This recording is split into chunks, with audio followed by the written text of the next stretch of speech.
Okay. Hi hello good morning ಅಂತ ಹೇಳ್ತಾ ಇವತ್ತಿನ ಈ ಒಂದು ಕ್ಲಾಸ್ನಲ್ಲಿ ನಾವು ವಿಜ್ಞಾನ ವಿಷಯಕ್ಕೆ ಸಂಬಂಧಪಟ್ಟಂಗೆ ಒಂದು ಪರೀಕ್ಷಾ ತಯಾರಿಯ ಸಲುವಾಗಿ ಒಂದು ಕ್ವಶನ್ಸ್ಗಳನ್ನು ತಮಗೆ ಕೊಡ್ತಾ ಇದ್ದೀವಿ. ಸೊ ಯಾರ್ಯಾರು ನಮ್ಮ ಸ್ನೇಹಿತರು ಕರ್ನಾಟಕ ಟಿ ಟಿನ ಪ್ರಿಪೇರ್ ಮಾಡ್ತಾಯಿದ್ರು, ಕೆಲವೊಬ್ಬರು ಸೆಂಟ್ರಲ್ ಟಿ ಟಿನ ಪ್ರಿಪೇರ್ ಮಾಡ್ತಾಯಿದ್ರು, ಇನ್ನು ಕೆಲವೊಬ್ಬರು ಕಾಂಪಿಟೇಟಿವ್ ಎಕ್ಸಾಮ್ನ ಪ್ರಿಪೇರ್ ಮಾಡ್ತಾಯಿದ್ರು. ಸೊ ನಾನು ಕ್ವಶನ್ ಹೆಂಗೆ ತೊಗೊಂಡಿದ್ದೀನಿ ಅಂದರೆ ಕೇವಲ ಕರ್ನಾಟಕ ಟಿ ಟಿ ಅಥವಾ ಸೆಂಟ್ರಲ್ ಟಿ ಟಿ ಅಷ್ಟೇ ಅಲ್ಲ, ಸೊ ಕರ್ನಾಟಕದಲ್ಲಿರ್ತಕ್ಕಂಥ ಎಲ್ಲ ಕಾಂಪಿಟೇಟಿವ್ ಎಕ್ಸಾಮ್ಗೆ ಅಷ್ಟೇ ಅಲ್ಲದೆ ನಮ್ಮ ದೇಶದಲ್ಲಿ ನಡೆಯೋ ಪ್ರತಿಯೊಂದು ಕಾಂಪಿಟೇಟಿವ್ ಎಕ್ಸಾಮ್ಗೆ ಸೊ ಉಪಯೋಗ ಆಗಲಿ ಅಂತ ಸೊ ಪ್ರತಿಯೊಂದನ್ನು ಅನಾಲಿಸಿಸ್ ಮಾಡಿ ಕ್ವಶನ್ಗಳನ್ನು ತೊಗೊಂಡಿರೋದು. ಸೊ ಹೀಗಾಗಿ ಯಾರೆಲ್ಲ ನಮ್ಮ ಸ್ನೇಹಿತರು ಯಾರೆಲ್ಲ ಕಾಂಪಿಟೇಟಿವ್ ಎಕ್ಸಾಮ್ ತಯಾರು ಮಾಡ್ತಾಯಿದ್ರು, ಸೊ ಅವರಿಗೋಸ್ಕರ these questions are very very most important ಅಂತ ಹೇಳ್ತಾ ಇವತ್ತಿನ ಒಂದು ನಮ್ಮ ಮೋಸ್ಟ್ ಇಂಪಾರ್ಟೆಂಟ್ 50 ಪ್ರಶ್ನೆಗಳ ಸರಣಿ 2.0. ನಿನ್ನೆ ಲಾಸ್ಟ್ 1.0 ಕಂಪ್ಲೀಟ್ ಆಯಿತು. ಇವತ್ತಿನಿಂದ ನಮ್ಮ ಕ್ಲಾಸ್ನಲ್ಲಿ ಮೋಸ್ಟ್ ಇಂಪಾರ್ಟೆಂಟ್ 50 ಪ್ರಶ್ನೆಗಳ ಸರಣಿ 2.0ನ ಸ್ಟಾರ್ಟ್ ಮಾಡ್ತಾ ಇದ್ದೀವಿ. ಸೊ ನೀವು ನಮಗೆ ನಮ್ಮ ಇನ್ಸ್ಟಾಗ್ರಾಮ್ನಲ್ಲಿ ಕೂಡ ಫಾಲೋ ಅಪ್ ಮಾಡ್ಬೋದು. ಅದೇ ರೀತಿ ನೀವು ನಮಗೆ ಫೇಸ್ಬುಕ್ನಲ್ಲಿ ಕೂಡ ಜಾಯಿನ್ ಮಾಡ್ಬೋದು. ಸರ್ಚ್ ಮಾಡಿ ಸ್ಪರ್ಧಾ ಭಾರತ್ ಅಕಾಡೆಮಿ ಅಂತ, ಇಲ್ಲಾಂದರೆ SBA ಅಂತ ಬರುತ್ತೆ, ಅಲ್ಲಿ ನೀವು ಸರ್ಚ್ ಮಾಡಿ ನಮ್ಮ ಗ್ರೂಪ್ಗಳನ್ನು ಫಾಲೋ ಅಪ್ ಮಾಡಿ ಅಂತ ಹೇಳ್ತಾ ಸೊ ಒಂದೊಂದಾಗಿ ಕ್ವಶನ್ಸ್ಗಳನ್ನು ನೋಡ್ತಾ ಹೋಗೋಣ. ಸೊ ಈ ಚಾಪ್ಟ್ರಲ್ಲಿ ಬಂದುಬಿಟ್ಟು ಫಸ್ಟ್ ಕ್ವಶನ್ ಹಿಂಗಿದೆ. ಫಸ್ಟ್ ಕ್ವಶನ್ ನೋಡಿ. ಓಕೆ, ಒಂದೇ ನಿಮಿಷ. ಓಕೆ, ನಮ್ಮ ಫಸ್ಟ್ ಕ್ವಶನ್ ಹೀಗಿದೆ. ಈ ಚಾಪ್ಟರ್ನಲ್ಲಿ ಈ ಒಂದು ಪ್ರಶ್ನೆಗಳ ಸರಣಿಯಲ್ಲಿ ಹೈಡ್ರೋಕಾರ್ಬನ್ ಚಾಪ್ಟರ್ಗೆ ಸಂಬಂಧಪಟ್ಟಿರ್ತಕ್ಕಂಥ ಪ್ರಶ್ನೆ ಇಲ್ಲಿ ಬಂದಿದೆ. ಸೊ ಹೈಡ್ರೋಕಾರ್ಬನ್ ಅಂದ ಕೂಡಲೇ ಈ ಚಾಪ್ಟರ್ ಕೂಡ ಸೊ PUCಗೆ ಸಂಬಂಧಪಟ್ಟಿದ್ದು. ಅದೇ ರೀತಿ 9th ಬರುತ್ತೆ, 10th ಕೂಡ ಬರುತ್ತೆ. ಸೊ ಇನ್ನು ಕಾಮನ್ ಆಗಿ ನಾನು ಮೋಸ್ಟ್ ಇಂಪಾರ್ಟೆಂಟ್ ಕ್ವಶನ್ಸ್ಗಳು ಯಾವಿದೆ ಅದನ್ನು ಚಾಯ್ಸ್ ಮಾಡಿ ತೆಗೆದುಕೊಂಡಿರುವೆ. ಅದೇ ರೀತಿ ನನಗೆ ಫ್ರೆಂಡ್ಸ್ ಕಾಮೆಂಟ್ ಮಾಡಿದರು, ಸರ್ PUC ಸಂಬಂಧಪಟ್ಟಿರ್ತಕ್ಕಂಥ ಕ್ವಶನ್ಗಳನ್ನು ಕೂಡ ತಗೊಳ್ಳಿ ಅಂತ. ಸೊ ಅದಕ್ಕಾಗಿ ನೀವು ಹೇಳೋಕ್ಕಿಂತ ಮುಂಚೆ ಆಲ್ರೆಡಿ ನಾನು ಕ್ವಶನ್ಗಳನ್ನು ತಗೊಂಡಿದ್ದೀನಿ ಅಂತ ಹೇಳ್ತಾ ನಮ್ಮ ಕ್ಲಾಸ್ನ ಸ್ಟಾರ್ಟ್ ಮಾಡ್ತೀವಿ. ಓಕೆ, ಸೊ ಫಸ್ಟ್ ಕ್ವಶನ್ ಹೀಗಿದೆ. LPGಯಲ್ಲಿ ಅನಿಲ ಸೋರಿಕೆಯನ್ನು ಪತ್ತೆ ಹಚ್ಚಲು ಅದರಲ್ಲಿ ಯಾವ ಮಿಶ್ರಣ ಹಾಕಿರ್ತಾರೆ? ಸೊ LPG ಇರ್ತಲ್ವ, ಸೊ ಅಲ್ಲಿ ಅನಿಲ ಏನಾದರೂ ಸೋರಿಕೆ ಆಗ್ತದೆ ಅಂತಕ್ಕಂಥದ್ದನ್ನು ಒಂದು ಪತ್ತೆ ಹಚ್ಚಲು ಅದರಲ್ಲಿ ಯಾವ ಮಿಶ್ರಣವನ್ನು ಹಾಕಿರ್ತಾರೆ ಅಂತಕ್ಕಂಥ ಒಂದು ಪ್ರಶ್ನೆಯನ್ನು ಇಲ್ಲಿ ಕೇಳಿದ್ದಾರೆ. ಆಪ್ಷನ್ ನೋಡಿ. ಫಸ್ಟ್ ಆಪ್ಷನ್ ಇದೆ hexane, second CNG, third ethyl cyanide, fourth ethyl mercaptan ಅಂತ ಕೊಟ್ಟಿದ್ದಾರೆ. ಸೊ ಇಲ್ಲಿ ಕೊಟ್ಟಿರ್ತಕ್ಕಂಥ ಈ 4 ಆಪ್ಷನ್ಗಳಲ್ಲಿ ಸರಿಯಾದ ಆನ್ಸರ್ ಏನಪ್ಪ ಅಂದರೆ ಹೆಕ್ಸೇನ್ ಅಂತೂ ಆಗಲ್ಲ, ಯಾಕಂದರೆ ಇಟ್ ಇಸ್ ಆಲ್ಸೋ ಗ್ಯಾಸಸ್ ಇದೆ. ಬಟ್ CNG ಕೂಡ ಇದು ಒಂದು ಗ್ಯಾಸ್ ಇದೆ. LPG ಥರ ಇದು ಕೂಡ CNG ಇದೆ, ತಮಗೆಲ್ಲ ಗೊತ್ತಿದೆ. ಇಥೈಲ್ ಸೈನೈಡ್ ಇದು ಒಂದು ಪಾಯ್ಸನಸ್ ಗ್ಯಾಸ್ ಇದೆ, ಸೊ ಇದು ಕೂಡ ಆಗಲ್ಲ, CNG ಕೂಡ ಆಗಲ್ಲ. ಸೊ ಇದರ ಸರಿಯಾದ ಆನ್ಸರ್ ಏನಪ್ಪ ಅಂದರೆ ಇಥೈಲ್ ಮರ್ ಕ್ಯಾಪ್ಟನ್ ಅಂತ ಹೇಳ್ತೀವಿ. ಸೊ ಇಥೈಲ್ ಮರ್ ಕ್ಯಾಪ್ಟನ್ ಅಂತಕ್ಕಂಥ ಒಂದು ಮಿಶ್ರಣವನ್ನು LPGನಲ್ಲಿ ಆ್ಯಡ್ ಮಾಡಿರ್ತಾರೆ. ಸೊ ಇದನ್ನೇನಾದರೂ ಆ್ಯಡ್ ಮಾಡಿದ್ರೆ ಆ LPG ಏನಾದ್ರಲ್ಲಿ ಸೋರಿಕೆ ಆಗ್ತಾಯಿದ್ರೆ ಅದನ್ನು ಸೊ ಈಸಿಯಾಗಿ ಆ ಒಂದು ಇದರಲ್ಲಿ ಆ ಒಂದು ಏರಿಯಾದಲ್ಲಿ ಈಸಿಯಾಗಿ ಪತ್ತೆ ಹಚ್ಚೋಕ್ಕೆ ಸಾಧ್ಯ ಆಗುತ್ತೆ ಅಂತ ಹೇಳ್ತೇವೆ. ಓಕೆ, ನೆಕ್ಸ್ಟ್ ಕ್ವಶನ್ ಹೋಗೋಣ. ಓಕೆ, ಸೆಕೆಂಡ್ ಕ್ವಶನ್ ನೋಡಿ ಹೀಗಿದೆ. ಕೆಳಗಿನವುಗಳ ಪೈಕಿ ಯಾವುದು ಕ್ರಿಯಾಗುಂಪು ಅಂದರೆ ನಾವು ಏನಂತ ಕರಿತೀವಿ? Reactive group. ಸೊ ಕೆಳಗೆ ಕೊಟ್ಟಿರ್ತಕ್ಕಂಥ ಈ 4 ಆಪ್ಷನ್ಗಳಲ್ಲಿ ರಿಯಾಕ್ಟಿವ್ ಗ್ರೂಪ್ ಯಾವುದು ಅಂತ ಕೇಳ್ತಾರೆ. ಫಸ್ಟ್ ಆಪ್ಷನ್ ನೋಡಿ, ಆಲ್ಕೋಹಾಲ್, ಅಮೈನ್, ಇಸ್ಟರ್, ಮೇಲಿನ ಎಲ್ಲ. ಸೊ ಅಲ್ಲಿ ಕೊಟ್ಟಿರ್ತಕ್ಕಂಥ ಒಂದು ಆಪ್ಷನ್ಗಳ ಪೈಕಿ ಯಾವುದು ಒಂದು ರಿಯಾಕ್ಟಿವ್ ಗ್ರೂಪ್ ಅಂತ ಹೇಳ್ತೀವಿ ಅಥವಾ ಯಾವುದೊಂದು ಕ್ರಿಯಾತ್ಮಕ ಗುಂಪು ಅಂತ ಹೇಳ್ತೀವಿ? ಆಲ್ಕೋಹಾಲ್, ತಮಗೆಲ್ಲ ಗೊತ್ತಿದೆ. ಆಲ್ಕೋಹಾಲ್ ರೀಪ್ರೆಸೆಂಟೇಷನ್ ನಾವು ಯಾವ ಥರ ಮಾಡ್ತೀವಿ? ROH ಅಂತ ಮಾಡ್ತೀವಿ. ಅಮೈನಸ್ ತೊಗೊಂಡ್ರೆ RNH2 ಅಂತ ಅದನ್ನು ರೀಪ್ರೆಸೆಂಟೇಷನ್ ಮಾಡ್ತೀವಿ. ಇಸ್ಟರ್ನ ತೊಗೊಂಡ್ರೆ RC ಡಬಲ್ ಬಾಂಡ್ OO ಆಡೇಶನ್ ಅಂತ ಅದನ್ನು ರೀಪ್ರೆಸೆಂಟೇಷನ್ ನಾವು ಮಾಡ್ತೀವಿ. ಸೊ ಅಲ್ಲಿ ಕೊಟ್ಟಿರ್ತಕ್ಕಂಥ ಆಲ್ಕೋಹಾಲ್ ಆಗಿರ್ಬೋದು, ಅಮೈನ್ಸ್ ಆಗಿರ್ಬೋದು ಅಥವಾ ಇಸ್ಟರ್ಸ್ ಆಗಿರ್ಬೋದು, ಸೊ ಪ್ರತಿಯೊಂದನ್ನು ನಾವು ಅಬ್ಸರ್ವೇಷನ್ ಮಾಡಿದ್ರೆ ರಿಯಾಕ್ಟಿವ್ ಗ್ರೂಪ್ ಯಾವುದಾಗುತ್ತೆ? ಹಾಗಾದರೆ ಪ್ರತಿಯೊಂದೆಲ್ಲ ರಿಯಾಕ್ಟಿವ್ ಗ್ರೂಪೇ ಇದ್ದಾವೆ. ಸೊ ಹೀಗಾಗಿ ಇಲ್ಲಿ ಪ್ರಶ್ನೆ ಆಯ್ಕೆ ಏನಪ್ಪ ಅಂದರೆ ಮೇಲಿನ ಎಲ್ಲ ಅಂತ ಹೇಳ್ತೀವಿ. ಆಲ್ಕೋಹಾಲ್ ಕೂಡ ರಿಯಾಕ್ಟಿವ್ ಇದೆ, ಅಮೈನ್ಸ್ ಕೂಡ ರಿಯಾಕ್ಟಿವ್ ಇದೆ, ಇಸ್ಟರ್ಸ್ ಕೂಡ ರಿಯಾಕ್ಟಿವ್ ಇದೆ. ಸೊ ಹೀಗಾಗಿ ಯಾವುದೇ ಒಂದು ಫಂಕ್ಷನಲ್ ಗ್ರೂಪ್ ಇದ್ದರೆ ಪ್ರತಿಯೊಂದು ಫಂಕ್ಷನಲ್ ಗ್ರೂಪ್ಗಳು ರಿಯಾಕ್ಟಿವೇ ಇರ್ತವೆ. ರಿಯಾಕ್ಟಿವ್ ಇಲ್ಲ ಅಂತಕ್ಕಂಥದ್ದು ಯಾವುದು ಇಲ್ಲ. ಓಕೆ, ನೆಕ್ಸ್ಟ್ ಕ್ವಶನ್ ಹೋಗೋಣ. ಓಕೆ, ಕ್ವಶನ್ ನಂಬರ್ 3 ನೋಡಿ ಏನು ಹೇಳುತ್ತೆ. ಉಷ್ಣತೆಯ SI ಮೂಲಮಾನ. ಉಷ್ಣತೆ ಅಂದರೆ ಟೆಂಪ್ರೇಚರ್ ಇರುತ್ತೆ. ಸೊ ಟೆಂಪ್ರೇಚರ್ನ ಮೆಜರ್ಮೆಂಟ್ ಮಾಡೋಕ್ಕಾದ್ರೆ SI ಯಾವ ಒಂದು ಯೂನಿಟ್ನ ಯೂಸ್ ಮಾಡ್ತಾರೆ ಅಂತ ಕೇಳ್ತಾರೆ. ಡಿಗ್ರಿ ಸೆಲ್ಸಿಯಸ್ ಏನಾದರೂ ಯೂಸ್ ಮಾಡ್ತೀರಾ? ಡಿಗ್ರಿ ಫ್ಯಾರೆನ್ಹೀಟ್ ಏನಾದರೂ ಯೂಸ್ ಮಾಡ್ತಾರಾ? ಡಿಗ್ರಿ ಕೆಲ್ವಿನ್ ಏನಾದರೂ ಯೂಸ್ ಮಾಡ್ತಾರಾ? ಯಾವುದು ಅಲ್ಲ ಅಂತ ಕೊಟ್ಟಿದ್ದಾರೆ ಆಪ್ಷನ್. ಸೊ ಇಲ್ಲಿ ಉಷ್ಣತೆಯ SI ಮೂಲಮಾನ, ಉಷ್ಣತೆ ಟೆಂಪ್ರೇಚರ್ SI ಯೂನಿಟ್ ಯಾವುದು? ಸೆಲ್ಸಿಯಸ್ ಆಗುತ್ತಾ? ಆಗಲ್ಲ. ಫ್ಯಾರೆನ್ಹೀಟ್ ಆಗುತ್ತಾ? ಆಗಲ್ಲ. ಕೆಲ್ವಿನ್ ಆಗುತ್ತೆ. ಸೊ ನೀವು ಸ್ಟಡಿ ಮಾಡಿರೋ ಪ್ರಕಾರ ಟೆಂಪ್ರೇಚರ್ ಒಂದು SI ಯೂನಿಟ್ ಏನಪ್ಪ ಅಂದರೆ ಕೆಲ್ವಿನ್ ಅಂತ ಹೇಳ್ತೀವಿ. ಹೌದಾ? ಸೊ ಟೆಂಪ್ರೇಚರ್ ಕೊಟ್ಟಿದ್ದರು, ಮ್ಯಾಕ್ಸಿಮಮ್ ಕೊಟ್ಟಿದ್ರು ಡಿಗ್ರಿ ಸೆಲ್ಸಿಯಸ್ನಲ್ಲಿ, ಬಟ್ ಜಾಸ್ತಿ ಯೂಸ್ ಅಂದರೆ SI ಯೂನಿಟ್ನಲ್ಲಿ ಅದನ್ನು ನಾವು ಕನ್ವರ್ಟ್ ಮಾಡ್ಕೋಬೇಕಾಗತ್ತೆ. ಸೊ ಕನ್ವರ್ಟ್ ಮಾಡ್ಕೋಬೇಕಾದ್ರೆ 273.15 ಅಂತಕ್ಕಂಥದ್ದನ್ನು ಆ್ಯಡ್ ಮಾಡಿದ್ರೆ ಸೆಲ್ಸಿಯಸ್ಗೆ 273.15 ಪ್ಲಸ್ ಡಿಗ್ರಿ ಸೆಲ್ಸಿಯಸ್ ತೊಗೊಂಡ್ರೆ ಅವಾಗ ಕೆಲ್ವಿನಲ್ಲಿ ಆ ಒಂದು ವ್ಯಾಲ್ಯೂ ಕನ್ವರ್ಟ್ ಆಗುತ್ತೆ. ಸಪೋಸ್ ನೀವೇನಾದರೂ 30 ಡಿಗ್ರಿ ಸೆಲ್ಸಿಯಸ್ ಏನಾದರೂ ಕೊಟ್ಟಿದ್ರೆ ಇದನ್ನು ಕೆಲ್ವಿನಲ್ಲಿ ಕನ್ವರ್ಟ್ ಮಾಡಬೇಕಾದ್ರೆ ಇದರಲ್ಲಿ 273.15 ಅಂತಕ್ಕಂಥ ವ್ಯಾಲ್ಯೂನ ಇಲ್ಲಿ ಆ್ಯಡ್ ಮಾಡಬೇಕಾಗುತ್ತೆ. ಸೊ ತಾವೆಲ್ಲ ಸ್ಟಡಿ ಮಾಡಿದ್ದೀರಾ. ಸೊ ಆ್ಯಡ್ ಮಾಡಿದಾಗ ಏನಾಗುತ್ತೆ ಇದರದ್ದು ಆನ್ಸರು ಎಷ್ಟು? 373 ಒಂದು 10 ಆಗುತ್ತೆ. 2 + 1 ಅಂದರೆ 3, ಅಷ್ಟು ಕೂಡ 303.15 ಕೆಲ್ವಿನು. ಸೊ ಈ ಒಂದು ಮೆಥಡ್ನಲ್ಲಿ ಸೆಲ್ಸಿಯಸ್ ಟು ಕೆಲ್ವಿನಲ್ಲಿ ಕನ್ವರ್ಟ್ ಮಾಡ್ತಾರೆ. ಸೆಲ್ಸಿಯಸ್ ಇದು ಕೂಡ ಒಂದು ಟೆಂಪ್ರೇಚರ್ ಮೇಜರ್ ಮಾಡ್ತಕ್ಕಂಥ ಯೂನಿಟ್. ಬಟ್ SI ಯೂನಿಟ್ ಯಾವುದಿದೆ ಇಲ್ಲಿ? ಡಿಗ್ರಿ ಕೆಲ್ವಿನ್ ಅಂತಕ್ಕಂಥ ಯೂನಿಟ್ನ ಯೂಸ್ ಮಾಡಬೇಕಾಗುತ್ತೆ. ಬೇರೆ ಯೂನಿಟ್ ಅದಕ್ಕೆ ಯೂಸ್ ಆಗಲ್ಲ. ಓಕೆ. ನೆಕ್ಸ್ಟ್ ಕ್ವಶನ್ ಹೋಗೋಣ. Next question. ನಾಲ್ಕನೇ ಕ್ವಶನ್ ನೋಡಿ ಏನು ಹೇಳುತ್ತೆ ನಮಗೆ. ಇದು ಕೂಡ ಒಂದು ಟೆಂಪ್ರೇಚರ್ಗೆ ಸಂಬಂಧಪಟ್ಟಿರ್ತಕ್ಕಂಥ ಪ್ರಶ್ನೆ. ಉಷ್ಣತೆ ಅಂತ ಚಾಪ್ಟರ್ ಬರುತ್ತಲ್ಲ, ಸೊ ಉಷ್ಣತೆ ಚಾಪ್ಟರ್ಗೆ ಸಂಬಂಧಪಟ್ಟಿರ್ತಕ್ಕಂಥ ಪ್ರಶ್ನೆ. ಇಲ್ಲಿ ಕ್ವಶನ್ ನಂಬರ್ 4 ನೋಡಿ ಏನು ಹೇಳುತ್ತೆ. ಉಷ್ಣತೆಯನ್ನು ಅಳೆಯುವ ಮಾಪಕ. ಈಜಿ ಕ್ವಶನ್ ಇದೆ, ಇದರಿಂದ ಅಷ್ಟು ಡಿಫಿಕಲ್ಟ್ ಇಲ್ಲ. ಸೊ ಕ್ವಶನ್ ಪೇಪರ್ ಪ್ಯಾಟರ್ನ್ ಹೆಂಗಿರುತ್ತೆ ಅಂದರೆ, so easy, difficulty, medium, so ಎಲ್ಲ ಥರ ಕ್ವಶನ್ಸ್ಗಳನ್ನು ಆ್ಯಡ್ ಮಾಡಿದ್ದಾರೆ. ಸೊ ಹೀಗಾಗಿ ಇಲ್ಲಿ ನಾನು ಕೂಡ ಕೆಲವೊಂದು ಈಜಿ ಇರುತ್ತೆ, ಕೆಲವೊಂದು ಡಿಫಿಕಲ್ಟ್ ಇರುತ್ತೆ, ಕೆಲವೊಂದು ಮೀಡಿಯಮ್ ಇರುತ್ತೆ. ಸೊ ನೀವು ಅನ್ಕೊಂಡು ಸರ್ ಏನಿದು ಈಜಿ ಕ್ವಶನ್ಸ್ ತೊಗೊಂಡಿದ್ದೀರಾ ಅಂತ ಅನ್ನೋಕ್ಕೋಬೇಡಿ, ಯಾಕಂದರೆ ಎಲ್ಲ ಕ್ವಶನ್ಸ್ಗಳು ಅದರಲ್ಲೇ ಆ್ಯಡ್ ಇರ್ತದೆ. ಸೊ ಹೀಗಾಗಿ ಈಜಿ ಕ್ವಶನ್. ಉಷ್ಣತೆಯನ್ನು ಅಳೆಯುವ ಮಾಪಕ. ಆಪ್ಷನ್ ನೋಡಿ: ಥರ್ಮಾಮೀಟರ್, ಬ್ಯಾರೋಮೀಟರ್, ಸ್ಪೀಡೋಮೀಟರ್. ಯಾವುದು ಅಲ್ಲ. ಇಲ್ಲಿ ಯಾವುದಲ್ಲ ಅಂತ ಆಪ್ಷನ್ ಅಂತೂ ಆಗಲ್ಲ. ಸರಿಯಾದ ಆನ್ಸರ್ ಏನಪ್ಪ ಅಂದರೆ ಥರ್ಮಾಮೀಟರ್ ಅಂತ ಹೇಳ್ತೀವಿ. ಯಾಕಂದರೆ ನಾವು ಅಲ್ಲಿ ಸ್ಟಡಿ ಮಾಡಿದ್ವಿ, ಥರ್ಮಾಮೀಟರ್ನ ಟೆಂಪ್ರೇಚರ್ ಮೆಜರ್ಮೆಂಟ್ ಮಾಡೋಕ್ಕೆ ಯೂಸ್ ಮಾಡ್ತಾರೆ. ಆದರೆ ಬ್ಯಾರೋಮೀಟರ್ ಇದಕ್ಕೆ ಯೂಸ್ ಮಾಡ್ತಾರೆ ವಾತಾವರಣದ ಒತ್ತಡವನ್ನು ಮೆಜರ್ಮೆಂಟ್ ಮಾಡೋ ಸಲುವಾಗಿ ಇದನ್ನು ಯೂಸ್ ಮಾಡ್ತಾರೆ. ಹೌದಾ? ಓಕೆ, ಒಂದು ನಿಮಿಷ, ಕರೆಂಟ್ ಹೋಯಿತು. ಸೊ ಬ್ಯಾರೋಮೀಟರ್ ಏನಕ್ಕೆ ಯೂಸ್ ಮಾಡ್ತಾರೆ? ವಾತಾವರಣದ ಒತ್ತಡವನ್ನು ಅಳೆಯೋ ಸಲ ಯೂಸ್ ಮಾಡ್ತಾರೆ. ಅದೇ ಥರ ಸ್ಪೀಡೋಮೀಟರ್ ತೊಗೊಂಡ್ರೆ ಒಂದು ವಾಹನದ ವೇಗವನ್ನು ಅಳೆಯೋ ಸಲುವಾಗಿ ಅದನ್ನು ಯೂಸ್ ಮಾಡ್ತಾರೆ. ಸೊ ಇಲ್ಲಿ ಉಷ್ಣತೆಯನ್ನು ಅಳೆಯುವ ಮಾಪಕ ಯಾವುದಂದರೆ ಥರ್ಮಾಮೀಟರ್ ಅಂತ ಹೇಳ್ಬೋದು. ಓಕೆ, ಬ್ಯಾರೋಮೀಟರ್ ಏನಕ್ಕೆ ಯೂಸ್ ಮಾಡ್ತಾರೆ? ವಾತಾವರಣದ ಒತ್ತಡವನ್ನು ಅಳೆಯೋ ಸಲ ಯೂಸ್ ಮಾಡ್ತಾರೆ. ಸ್ಪೀಡೋಮೀಟರ್ನ ವಾಹನ ಒಂದು ವೇಗವನ್ನು ಅಳೆಯೋ ಸಲುವಾಗಿ ಯೂಸ್ ಮಾಡ್ತಾರೆ. ಓಕೆ, ನೆಕ್ಸ್ಟ್ ಕ್ವಶನ್ ಹೋಗೋಣ. Next question. 5 ನಂಬರ್ ಕ್ವಶನ್ ನೋಡಿ. ಮಾನವನ ದೇಹದ ಅತಿ ಚಿಕ್ಕ ಮೂಳೆ ಯಾವುದು ಅಂತ ಕೇಳಿದ್ದಾರೆ. ಆಪ್ಷನ್ ನೋಡಿ: ಫಿಮರ್ ಇದೆ, ಟಿಬಿಯಾ ಇದೆ, ತಲೆಬುರುಡಿದೆ, ಸ್ಟೆಪಿಸ್ ಇದೆ. ಸೊ ಇಲ್ಲಿ ಮಾನವನ ದೇಹದ ಅತಿ ಚಿಕ್ಕ ಮೂಳೆ. ಹೌದಾ? ತಲೆಬುರುಡೆ ಅಂತೂ ಆಗಲ್ಲ, ಫಿಮರ್ ಅಂತೂ ಆಗಲ್ಲ. ಫಿಮರ್ ಯಾಕಾಗಲ್ಲ? ಫಿಮರ್ ಎಲ್ಲಿರುತ್ತೆ ಹೇಳಿ? ನೀವು ಸ್ಟಡಿ ಮಾಡಿರೋ ಪ್ರಕಾರ ಮೂಳೆಗಳು ಅಂತಕ್ಕಂಥ ಚಾಪ್ಟರ್ ಬರುತ್ತಲ್ವ. ಸೊ ಆ ಚಾಪ್ಟರ್ನಲ್ಲಿ ನೀವೆಲ್ಲ ಸ್ಟಡಿ ಮಾಡಿದ್ವಿ. ಏನು ಫಿಮರ್ ಅಂದರೆ ಎಲ್ಲಿರುತ್ತೆ? ಇದು ತೊಡೆಯಲ್ಲಿ ಇರ್ತಕ್ಕಂಥ ಮೂಳೆ ಅಂತ ಹೇಳ್ತೀವಿ. ತೊಡೆಯಲ್ಲಿ ಇರುವ ದಪ್ಪದಾದ ಅಥವಾ ದೊಡ್ಡದಾದ ಮೂಳೆ ಅಂತ ಹೇಳ್ತೀವಿ. ಹೌದಲ್ವಾ? ದೊಡ್ಡದಾದ ಮೂಳೆ. ಸೊ ಹೀಗಾಗಿ ಇದು ಅಂತೂ ಆಗಲ್ಲ. ಇನ್ನು ಟಿಬಿಯಾ ತೊಗೊಂಡ್ರೆ ಇದು ಕೂಡ ಆಗಲ್ಲ. ಯಾಕಾಗಲ್ಲ? ಟಿಬಿಯಾ ಎಲ್ಲಿರುತ್ತೆ? ಮುಂಗಾಲಿನ ಮೂಳೆ ಅಂತ ಹೇಳ್ತೀವಿ. ಹೌದಾ? ಮುಂಗಾಲಿನ ಮೂಳೆ ಅಂದರೆ ನಾವೇನಂತ ಹೇಳ್ತೀವಿ? ಟಿಬಿಯಾ ಅಂತ ಹೇಳ್ತೀವಿ. ತಲೆಬುರುಡೆ ಅಂದರೆ ತಲೆಯಲ್ಲಿ ಇರುತ್ತೆ, ತಮಗೆಲ್ಲ ಗೊತ್ತಿದೆ. ಸೊ ಎಷ್ಟು ದೊಡ್ಡದಿರುತ್ತೆ. ಸೊ ಹೀಗಾಗಿ ತಲೆಬುರುಡೆ ಅಂತೂ ಆಗಲ್ಲ. ಹಾಗಾದರೆ ಉಳಿದಿರ್ತಕ್ಕಂಥ 4ನೇ ಆಪ್ಷನು ಸ್ಟೆಪಿಸ್ ಅಂದ್ರೆ ನಮ್ಮ ಮಾನವನ ದೇಹದ ಅತಿ ಚಿಕ್ಕ ಮೂಳೆ ಅಂತ ಹೇಳ್ತೀವಿ. ಹೌದಾ? ಅರ್ಥ ಆಯ್ತು ಕ್ವಶನ್ನು? ಫೀಮರ್ ಎಲ್ಲಿರುತ್ತೆ? ತೊಡೆಯಲ್ಲಿ ಇರತಕ್ಕಂಥ ಒಂದು ದೊಡ್ಡದಾದ ಮೂಳೆ. ಸೊ ಹೀಗಾಗಿ ಇದು ಅಂತೂ ಆಗಲ್ಲ. ಸೆಕೆಂಡು ಟಿಬಿಯಾ, ಇದು ಮುಂಗಾಲಿನಲ್ಲಿ ಇರತಕ್ಕಂಥ ಮೂಳೆ. ಸೊ ಇದನ್ನು ಕೂಡ ಆಗಲ್ಲ.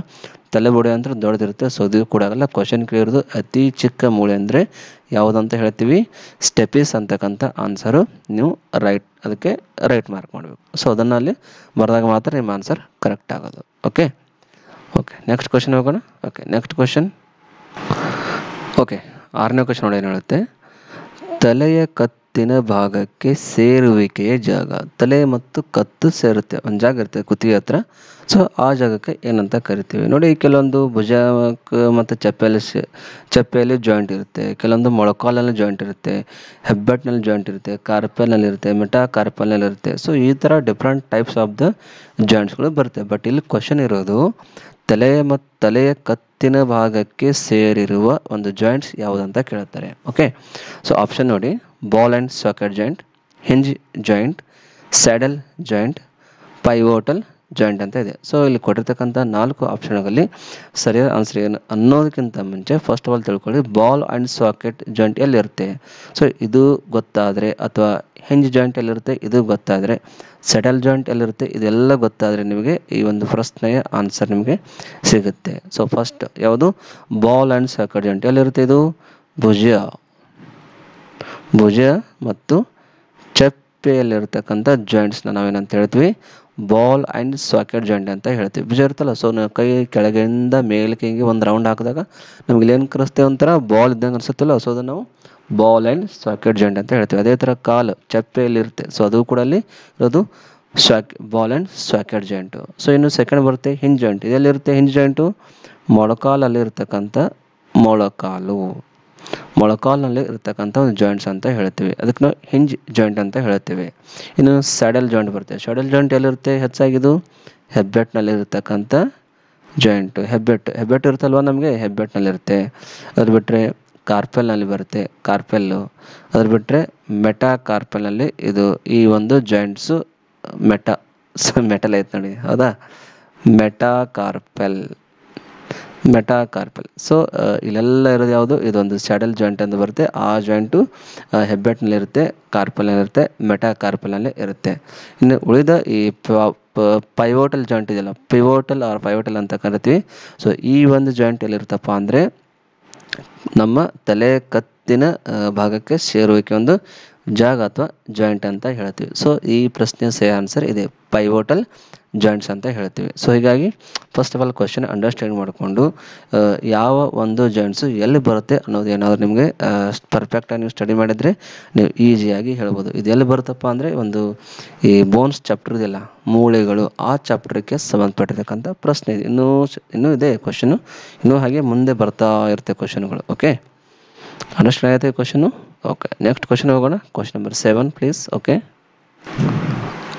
ನೆಕ್ಸ್ಟ್ ಕ್ವಶನ್ ನೋಡಿ, 7 ನಂಬರ್ ಏನು ಹೇಳುತ್ತೆ, ನೈಸರ್ಗಿಕವಾಗಿ ಸಿಗುವ ಆಮ್ಲಗಳನ್ನು ಏನನ್ನುತ್ತಾರೆ. ನೈಸರ್ಗಿಕವಾಗಿ ಆ ಅಸಿಡು ನಮಗೆ ಸಿಗ್ತಾ ಇರಬೇಕು ಅಂದರೆ ನ್ಯಾಚುರಲ್ ಅಸಿಡ್ಸ್ ಅಂತ ಏನು ಹೇಳ್ತೀವಲ್ಲ, ನ್ಯಾಚುರಲ್ ಅಸಿಡ್ಸ್. ಆಮ್ಲ ಅಂದರೆ ಏನು, ಅಸಿಡ್ಸ್. ಸೊ ನ್ಯಾಚುರಲ್ ಆಗಿ ಸಿಗ್ತಕ್ಕಂಥ ಆಮ್ಲಗಳನ್ನು ಏನಂತ ಹೇಳ್ತೀವಿ. ಆಪ್ಷನ್ ನೋಡಿ, ಜೈವಿಕ ಆಮ್ಲ, ಅಜೈವಿಕ ಪ್ರತ್ಯಾಮ್ಲ, ಲ್ಯಾಕ್ಟಿಕ್ ಆಮ್ಲ, ಬೆಂಜೋಯಿಕ್ ಆಮ್ಲ. ಸೊ ಇಲ್ಲಿ ಕೊಟ್ಟಿರ್ತಕ್ಕಂಥ ಈ 4 ಆಪ್ಷನ್ಗಳಲ್ಲಿ ಜೈವಿಕ ಪ್ರತ್ಯಾಮ್ಲ ಅಂತೂ ಆಗಲ್ಲ, ಯಾಕಿದು ಪ್ರತ್ಯಾಮ್ಲ ಇದೆ. ಆಮ್ಲ ಪ್ರತ್ಯಾಮ್ಲ ಅಂದ್ರೆ ಏನು, ಬೇಸ್ ಅಂತ ಕರಿತೀವಿ. ಇನ್ನು ಲ್ಯಾಕ್ಟಿಕ್ ಆಮ್ಲ ಅಂದರೆ ಲ್ಯಾಕ್ಟಿಕ್ ಆಸಿಡ್ ಅಂತ ಹೇಳ್ತಿದ್ದಕ್ಕೆ, ಲ್ಯಾಕ್ಟಿಕ್ ಆಸಿಡ್. ಸೊ ಇದು ಕೂಡ ಆಗಲ್ಲ. ಬೆಂಜೋಯಿಕ್ ಆಮ್ಲ ಅಂದರೆ ಬೆಂಜೋಯಿಕ್ ಆಸಿಡ್ ಅಂತ ಹೇಳ್ತೀವಿ. ಸೊ ಈ ಬೆಂಜೋಯಿಕ್ ಆಸಿಡ್ ಕೂಡ ಆಗಲ್ಲ. ಸೊ ಇಲ್ಲಿ ಉಳಿದಿರ್ತಕ್ಕಂಥ ಜೈವಿಕ ಆಮ್ಲ ಅಂದರೆ ಇಲ್ಲಿ ಕೊಟ್ಟಿರೋ ಒಂದು ಆಪ್ಷನ್ ಇದೆ ಜೈವಿಕ ಆಮ್ಲ, ಅಥವಾ ಈ ಜೈವಿಕ ಆಸಿಡ್ನ ನಾವೇನಂತ ಕರಿತೀವಿ, ನೈಸರ್ಗಿಕವಾಗಿ ಸಿಗತಕ್ಕಂಥ ಒಂದು ಆಮ್ಲ ಅಂತ ಹೇಳ್ತೀವಿ. Question first of all understand ಮಾಡ್ಕೊಳ್ಳಿ, ನೈಸರ್ಗಿಕವಾಗಿ ಸಿಗುವ ಆಮ್ಲಗಳನ್ನು ಏನಂತ ಕರೀತಾರೆ, ಜೈವಿಕ ಆಮ್ಲ. ನೈಸರ್ಗಿಕವಾಗಿ ಸಿಗುವ ಪ್ರತ್ಯಾಮ್ಲಗಳನ್ನು ಏನಂತ ಕರೀತಾರೆ, ಜೈವಿಕ ಪ್ರತ್ಯಾಮ್ಲ ಅಂತ ಕರೀತಾರೆ, ಹೌದಾ. ಸೊ ಈ ಲ್ಯಾಕ್ಟಿಕ್ ಆಸಿಡ್ ಆಗಿರ್ಬೋದು ಅಥವಾ ಬೆಂಜೋಯಿಕ್ ಆಸಿಡ್ ಇದರ ಆನ್ಸರು ಆಗಲ್ಲ. ಯಾಕಂದ್ರೆ ಲ್ಯಾಕ್ಟಿಕ್ ಆಸಿಡಲ್ಲಿ ಸಿಗುತ್ತೆ ನಮಗೆ ಹಾಲು ಮತ್ತು ಮೊಸರಲ್ಲಿ ಇರ್ತಕ್ಕಂಥ ಒಂದು ಆಸಿಡ್ ಇದು, ಹೌದಲ್ವಾ. ಅದೇ ರೀತಿ ಬೆಂಜೋಯಿಕ್ ಆಸಿಡ್ ನಮಗೆಲ್ಲಿ ಸಿಗುತ್ತೆ, ಹುಲ್ಲಿರ್ಬೋದು ಅಥವಾ ದನಗಳ ಒಂದು ಮೂತ್ರದಲ್ಲಿರ್ಬೋದು ಈ ಬೆಂಜೋಯಿಕ್ ಆಸಿಡು ಸಿಗ್ತಾ ಇರುತ್ತೆ. ಓಕೆ, ನೆಕ್ಸ್ಟ್ ಕ್ವಶನ್ ಹೋಗೋಣ. Next question. 8ನೇ ಕ್ವಶನ್ ನೋಡಿ ಏನು ಹೇಳುತ್ತೆ, ರೇಯಾನ್ ಆಗಿರ್ಬೋದು, ಔಷಧಿ, ಕಾಗದ, ಪೆಟ್ರೋಲಿಯಂ, ಶುದ್ಧೀಕರಣ, ಬಟ್ಟೆ ಆಗಿರ್ಬೋದು, ಪ್ಲಾಸ್ಟಿಕ್ ಆಗಿರ್ಬೋದು ಅಥವಾ ಒಂದು ಸಾಬೂನಿನ ಒಂದು ತಯಾರಿಕೆಯಲ್ಲಿ ಆಗಿರ್ಬೋದು, ಯಾವ ಪ್ರತ್ಯಾಮ್ಲವನ್ನು ಬಳಸ್ತಾರೆ. ಫಸ್ಟ್ ಆಫ್ ಆಲ್ ತಿಳ್ಕೊಳ್ಳಿ, ಪ್ರತ್ಯಾಮ್ಲ ಅಂದರೆ ಏನು, ಇಲ್ಲಿ ಬೇಸ್. ಸೊ ಈ ಒಂದು ಎಲ್ಲ ಪ್ರೊಡಕ್ಷನಲ್ಲಿ ಅಂದರೆ ಔಷಧಿ ಪ್ರೊಡಕ್ಷನ್ ಆಗಿರ್ಬೋದು, ಕಾಗದ ಒಂದು ಪ್ರೊಡಕ್ಷನ್ ಆಗಿರ್ಬೋದು, ಪೆಟ್ರೋಲಿಯಂ ರಿಫೈನಿಂಗ್ ಆಗಿರ್ಬೋದು, ಆಮೇಲೆ ಬಟ್ಟೆ ಒಂದು ಆಗಿರ್ಬೋದು, ಪ್ಲಾಸ್ಟಿಕ್ ಆಗಿರ್ಬೋದು, ಸಾಬೂನಿನ ತಯಾರಿಕೆಯಲ್ಲಿ ಆಗಿರ್ಬೋದು. ಸೊ ಪ್ರತಿಯೊಂದರಲ್ಲಿ ಒಂದು ಬೇಸ್ನ ಯೂಸ್ ಮಾಡ್ತಾರೆ. ಸೊ ಆ ಯೂಸ್ ಮಾಡ್ತಕ್ಕಂಥ ಬೇಸ್ ಯಾವುದು ಅಂತ ಕೇಳ್ತಾರೆ. ಯಾಕಂದರೆ ಈ ಕ್ವಶನ್ ಬಂದಿರೋದು ನಿಮ್ಮ ಚಾಪ್ಟರ್ ಅಲ್ವಾ, ಹೈಸ್ಕೂಲ್ ಲೆವೆಲ್ ಬರುತ್ತೆ ಮತ್ತು PU ಲೆವೆಲಲ್ಲಿ ಬರುತ್ತೆ. ಈ chapter acids and basis chapter ಬರುತ್ತಲ್ಲ, ಸೊ ಆ ಚಾಪ್ಟರ್ಗೆ ಸಂಬಂಧಪಟ್ಟಿರ್ತಕ್ಕಂಥ ಪ್ರಶ್ನೆ ಇದು, ಹೌದಾ. ಇಲ್ಲಿ ಕ್ವಶನ್ ಹಿಂಗೆ ಬರುತ್ತೆ ಅಂತಿಲ್ಲ. ಸೊ ರೇಯಾನ ಒಂದು ತಯಾರಿಕೆಯಲ್ಲಿ ಯಾವ ಪ್ರತ್ಯಾಮ್ಲ ಬಳಸ್ತಾರೆ ಈ ಥರನೂ ಬರ್ಬೋದು. ಇಲ್ಲಾಂದರೆ ಔಷಧಿ ಅಥವಾ ಕಾಗದ ಬರ್ಬೋದು. ಪೆಟ್ರೋಲಿಯಂ ಒಂದು ತಯಾರಿಕೆಯಲ್ಲಿ ಯಾವ ಪ್ರತ್ಯಾಮ್ಲವನ್ನು ಬಳಸ್ತಾರೆ, ಅಥವಾ ಸಾಬೂನಿನ ತಯಾರಿಕೆಯಲ್ಲಿ ಯಾವ ಪ್ರತ್ಯಾಮ್ಲ ಬಳಸ್ತಾರೆ. ಸೊ ಈ ಥರ ಕ್ವಶನ್ ಬರುತ್ತೆ. ನಾನು ಎಲ್ಲ ವಸ್ತುನು ಒಂದೇ ಕ್ವಶನಲ್ಲಿ ಇಲ್ಲಿ ಆ್ಯಡ್ ಮಾಡ್ಕೊಂಡಿದ್ದೆ. ರೇಯಾನ್, ಔಷಧಿ, ಕಾಗದ, ಪೆಟ್ರೋಲಿಯಂ ಶುದ್ಧೀಕರಣ, ಬಟ್ಟೆ, ಪ್ಲಾಸ್ಟಿಕ್, ಸಾಬೂನಿನ ತಯಾರಿಕೆಯಲ್ಲಿ ಯಾವ ಒಂದು ಪ್ರತ್ಯಾಮ್ಲ ಅಂದರೆ ಬೇಸ್ನ ಬಳಸ್ತಾರೆ. ಸೊ ಇಲ್ಲಿ ಕೊಟ್ಟಿರ್ತಕ್ಕಂಥ ಆಪ್ಷನ್ಗಳಲ್ಲಿ ಆಪ್ಷನ್ ನೋಡಿ ಒಂದ್ಸಲ NaOH ಇದೆ, NH4OH ಇದೆ, ಕ್ಯಾಲ್ಸಿಯಂ ಹೈಡ್ರಾಕ್ಸೈಡ್ ಇದೆ, ಮತ್ತು HCl ಹೈಡ್ರೋಕ್ಲೋರಿಕ್ ಆ್ಯಸಿಡ್. ಸೊ ಈ HCl ಅಂತೂ ಆಗಲ್ಲ, ಯಾಕಂದರೆ it is an acid. So ಆ್ಯಸಿಡ್ನ ಯೂಸ್ ಮಾಡೋಂಗಿಲ್ಲ. ಸೊ ಆ್ಯಸಿಡ್ ಯೂಸ್ ಮಾಡಲ್ಲ. ಸೊ ಇದಂತೂ ಆಗಲ್ಲ. ಸೋಡಿಯಂ ಹೈಡ್ರಾಕ್ಸೈಡ್ ಇದೆ, ಅಮೋನಿಯಂ ಹೈಡ್ರಾಕ್ಸೈಡ್ ಇದೆ, ಮತ್ತು ಕ್ಯಾಲ್ಸಿಯಂ ಹೈಡ್ರಾಕ್ಸೈಡ್. ಈ 3 ಆಪ್ಷನ್ಗಳಲ್ಲಿ ಒಂದು ಆನ್ಸರ್ ಇದಕ್ಕೆ ಸರಿಯಾದ ಆನ್ಸರ್. ಸೊ ನೀವು ಸ್ಟಡಿ ಮಾಡಿರೋ ಪ್ರಕಾರ ಏನು ಯೂಸ್ ಮಾಡ್ತಾರೆ, ಆನ್ಸರ್ ಯಾವುದಾಗಿರೋ ಜಸ್ಟ್ ಗೆಸ್ ಮಾಡಿ. ಓಕೆ, ಅದು ಆನ್ಸರ್ ಗೆಸ್ ಮಾಡೋಕ್ಕಿಂತ ಮುಂಚೆ ಒಂದ್ಸಲ ನೋಡಿಬಿಡಿ. ಕ್ಯಾಲ್ಸಿಯಂ ಹೈಡ್ರಾಕ್ಸೈಡ್ ನಿಮಗೆಲ್ಲ ಗೊತ್ತಿದೆ. ಎಲ್ಲಿ ಯೂಸ್ ಮಾಡ್ತಾರೆ ಅದಕ್ಕೆ? ಕ್ಯಾಲ್ಸಿಯಂ ಹೈಡ್ರಾಕ್ಸೈಡ್ ನೀವು ನಮ್ಮ ಮನೆಗೆ ಏನಾದರೂ ಬಣ್ಣ ಹಚ್ತೀವಲ್ಲ, ವೈಟ್ ಕಲರ್ ಪೇಂಟ್ ಹಚ್ತೀವಲ್ಲ, ಸೊ ಅದರಲ್ಲಿ ಇರೋದು ಯಾವುದಪ್ಪ ಅಂದರೆ ಇದು ಒಂದು ಕ್ಯಾಲ್ಸಿಯಂ ಹೈಡ್ರಾಕ್ಸೈಡ್. ಒಂದು ಗೋಡೆಯ ಬಣ್ಣ ಬಳಿಯೋ ಸಲುವಾಗಿ ನಾವೇನು ಪೇಂಟ್ಗಳನ್ನು ಯೂಸ್ ಮಾಡ್ತೀವಿ, ಸೊ ಅಲ್ಲಿ ಕ್ಯಾಲ್ಸಿಯಂ ಹೈಡ್ರಾಕ್ಸೈಡ್ನ ಯೂಸ್ ಮಾಡ್ತಾರೆ. ಅಥವಾ ಇನ್ನೊಂದು ಇದೆ ನೋಡಿ, ಚಲುವೆಯ ಪುಡಿ ಅಂತ ಬರುತ್ತೆ. ಸೊ ಗೊತ್ತಿರ್ಬೋದು ನಮಗೆ ಚಲುವೆಯ ಪುಡಿ. ಸೊ ಅದರ ಒಂದು ಪ್ರೊಡಕ್ಷನಲ್ಲಿ ಇದನ್ನು ಯೂಸ್ ಮಾಡ್ತಾರೆ. ಚಲುವೆಯ ಪುಡಿ ಅಂತ ಬರುತ್ತೆ, ಅಲ್ಲಿ ಕೂಡ ಇದನ್ನು ಯೂಸ್ ಮಾಡ್ತಾರೆ. ಅದ್ರ ಬಿಟ್ಟರೆ ಸಿಮೆಂಟ್ ಒಂದು ಮ್ಯಾನುಫ್ಯಾಕ್ಚರಿಂಗ್ನಲ್ಲಿ ಕೂಡ ಇದನ್ನು ಯೂಸ್ ಮಾಡ್ತಾರೆ. ಸಿಮೆಂಟ್ನ ಒಂದು ತಯಾರಿಕೆಯಲ್ಲಿ ಇದನ್ನು ಯೂಸ್ ಮಾಡ್ತಾರೆ. ಇನ್ನು ಅದ್ರ ಬಿಟ್ಟರೆ ಅಮೋನಿಯಂ ಹೈಡ್ರಾಕ್ಸೈಡ್ ಹೆಸರಲ್ಲಿ ಇಲ್ಲಿ ಗೊತ್ತಾಗುತ್ತೆ. ಅಮೋನಿಯಂ ಹೈಡ್ರಾಕ್ಸೈಡ್ ಎಲ್ಲಿ ಯೂಸ್ ಮಾಡ್ತಾರೆ ಇದನ್ನು? ಎಲ್ಲಿ? ಗೊಬ್ಬರದ ಒಂದು ತಯಾರಿಕೆಯಲ್ಲಿ ಇದನ್ನು ಯೂಸ್ ಮಾಡ್ತಾರೆ. ಗೊಬ್ಬರದ ತಯಾರಿಕೆ ಜಾಸ್ತಿ ಯೂಸ್ ಮಾಡೋದು ಇದನ್ನು ಗೊಬ್ಬರದ ಒಂದು ತಯಾರಿಕೆಯಲ್ಲಿ ಯೂಸ್ ಮಾಡ್ತಾರೆ. ಯಾಕಂದರೆ ಇದರಲ್ಲಿ ಇರೋದು ammonia. So ammonia is the most important for the plant. So ಹೀಗಾಗಿ ಇದನ್ನು ಒಂದು ಗೊಬ್ಬರದ ತಯಾರಿಕೆಯಲ್ಲಿ ಯೂಸ್ ಮಾಡ್ತಾರೆ. ಅದ್ರ ಬಿಟ್ಟರೆ ನೈಲಾನ್ ಇರುತ್ತಲ್ಲ, ನೈಲಾನ್ ಪಾಲಿಮರ್, ಅದರ ಒಂದು ಪ್ರೊಡಕ್ಷನಲ್ಲಿ ಕೂಡ ಈ ಅಮೋನಿಯಂ ಹೈಡ್ರಾಕ್ಸೈಡನ್ನು ಯೂಸ್ ಮಾಡ್ತಾರೆ. ಸೊ ಹೀಗಾಗಿ ಆಪ್ಷನ್ ಬ ಮತ್ತು ಕ ಅಂತೂ ಆಗಲ್ಲ, ಡ ಅಂತೂ ಮೊದಲೇ ಆಗಲ್ಲ. ಸೊ ಉಳಿದ್ರೆ ಯಾವುದು ಇಲ್ಲಿ ಆಪ್ಷನು NaOH ಸೋಡಿಯಂ ಹೈಡ್ರಾಕ್ಸೈಡನ್ನ ಏನಕ್ಕೆ ಯೂಸ್ ಮಾಡ್ತಾರೆ? ಈ ಪ್ರತಿಯೊಂದರ ಒಂದು ತಯಾರಿಕೆಯಲ್ಲಿ ಇದನ್ನು ಯೂಸ್ ಮಾಡ್ತಾರೆ. ರೇಯಾನ್ ಆಗಿರ್ಬೋದು, ಔಷಧಿ ಆಗಿರ್ಬೋದು, ಕಾಗದ ಆಗಿರ್ಬೋದು, ಅಥವಾ ಪೆಟ್ರೋಲಿಯಂ ರಿಫೈನಿಂಗ್ ಆಗಿರ್ಬೋದು, ಬಟ್ಟೆ, ಪ್ಲಾಸ್ಟಿಕ್, ಸಾಬೂನು ಬೇಕಾದಿರ್ಬೋದು, ಮ್ಯಾಕ್ಸಿಮಮ್ ಯೂಸ್ ಮಾಡೋದು ಈ ಒಂದು ಸೋಡಿಯಂ ಹೈಡ್ರಾಕ್ಸೈಡ್. ಸೊ ಹೀಗಾಗಿ ಈ ಒಂದು ಪ್ರಶ್ನೆ ಆನ್ಸರ್ ಏನಪ್ಪ ಅಂದರೆ ಸೋಡಿಯಂ ಹೈಡ್ರಾಕ್ಸೈಡ್ ಅಂತ ಹೇಳ್ತೀವಿ. ಓಕೆ, ನೆಕ್ಸ್ಟ್ ಕ್ವಶನ್ ಹೋಗೋಣ. ನೆಕ್ಸ್ಟ್ ಕ್ವಶನ್ ನಂಬರ್ 9 ನೋಡಿ, ಏನು ಹೇಳುತ್ತೆ? ಯಾಂತ್ರಿಕ ಶಕ್ತಿಯ ವಿಧಗಳು ಅಂದರೆ types of the mechanical energy ಅಂತ ತಮ್ಮೆಲ್ಲ ಗೊತ್ತಿದೆ. ಇಲ್ಲಿ ಕಾಣಿಸ್ತಿರೋ ಎಲ್ಲ ಪ್ರತಿಯೊಂದರಲ್ಲಿ ಮೆಕ್ಯಾನಿಕಲ್ ಎನರ್ಜಿ ಆಗಿದೆ ಅಥವಾ ಇಲ್ಲ ಅಂತ ಜಸ್ಟ್ ಚೆಕ್ ಮಾಡಿ. ಸೌರಶಕ್ತಿ ಅಂದರೆ ಸೋಲಾರ್ ಎನರ್ಜಿ, ಪವನ ಶಕ್ತಿ ವಿಂಡ್ ಎನರ್ಜಿ, ಉಷ್ಣತಾ ಶಕ್ತಿ ಹೀಟ್ ಎನರ್ಜಿ, ಮೇಲಿನ ಎಲ್ಲ. ಸೊ ತಮಗೆಲ್ಲ ಅರ್ಥ ಆಗಿರ್ಬೋದು ಕ್ವಶನು. ಯಾಂತ್ರಿಕ ಶಕ್ತಿಯ ವಿಧಗಳು ಅಥವಾ ಇಂಗ್ಲೀಷ್ನಲ್ಲಿ ನಾವು which are the types of the mechanical energy ಅಂತ ಕೇಳ್ತೀವಿ. ಸೋಲಾರ್ ಎನರ್ಜಿ ಆಗಿದೆಯಾ, ಅಥವಾ ವಿಂಡ್ ಎನರ್ಜಿ, ಹೀಟ್ ಎನರ್ಜಿ, ಮೇಲಿನ ಎಲ್ಲ. ಏನು ಬರೋದು ಆನ್ಸರ್ ಗೆಸ್ ಮಾಡಿ. ಸೊ ತಮ್ಗೆ ಏನಾದರೂ ಆನ್ಸರ್ ಗೊತ್ತಿದ್ದರೆ ದಯವಿಟ್ಟು ಕೆಳಗಡೆ ಕಾಮೆಂಟ್ ಹಾಕಿ. ಇದರ ಆನ್ಸರ್ ನಾನು ಹೇಳಲ್ಲ. ಸೊ ತಾವೇ ಪ್ರತಿಯೊಬ್ಬರು ಯಾರ್ಯಾರು ನನ್ನ ಕ್ಲಾಸ್ನ ವಿಡಿಯೋ ನೋಡ್ತಾ ಇದ್ರೆ ಸೊ ದಯವಿಟ್ಟು ಕೆಳಗಡೆ ಕಾಮೆಂಟ್ ಹಾಕಿ ಅಂತ ಹೇಳ್ತಾ ಮುಂದೆ ನೆಕ್ಸ್ಟ್ ಕ್ವಶನ್ ನಂಬರ್ 10 ನಾನು ತೊಗೋತಾ ಇದ್ದೀನಿ. ಓಕೆ, ಕ್ವಶನ್ ನಂಬರ್ 10 ನೋಡಿ, ಏನು ಹೇಳುತ್ತೆ?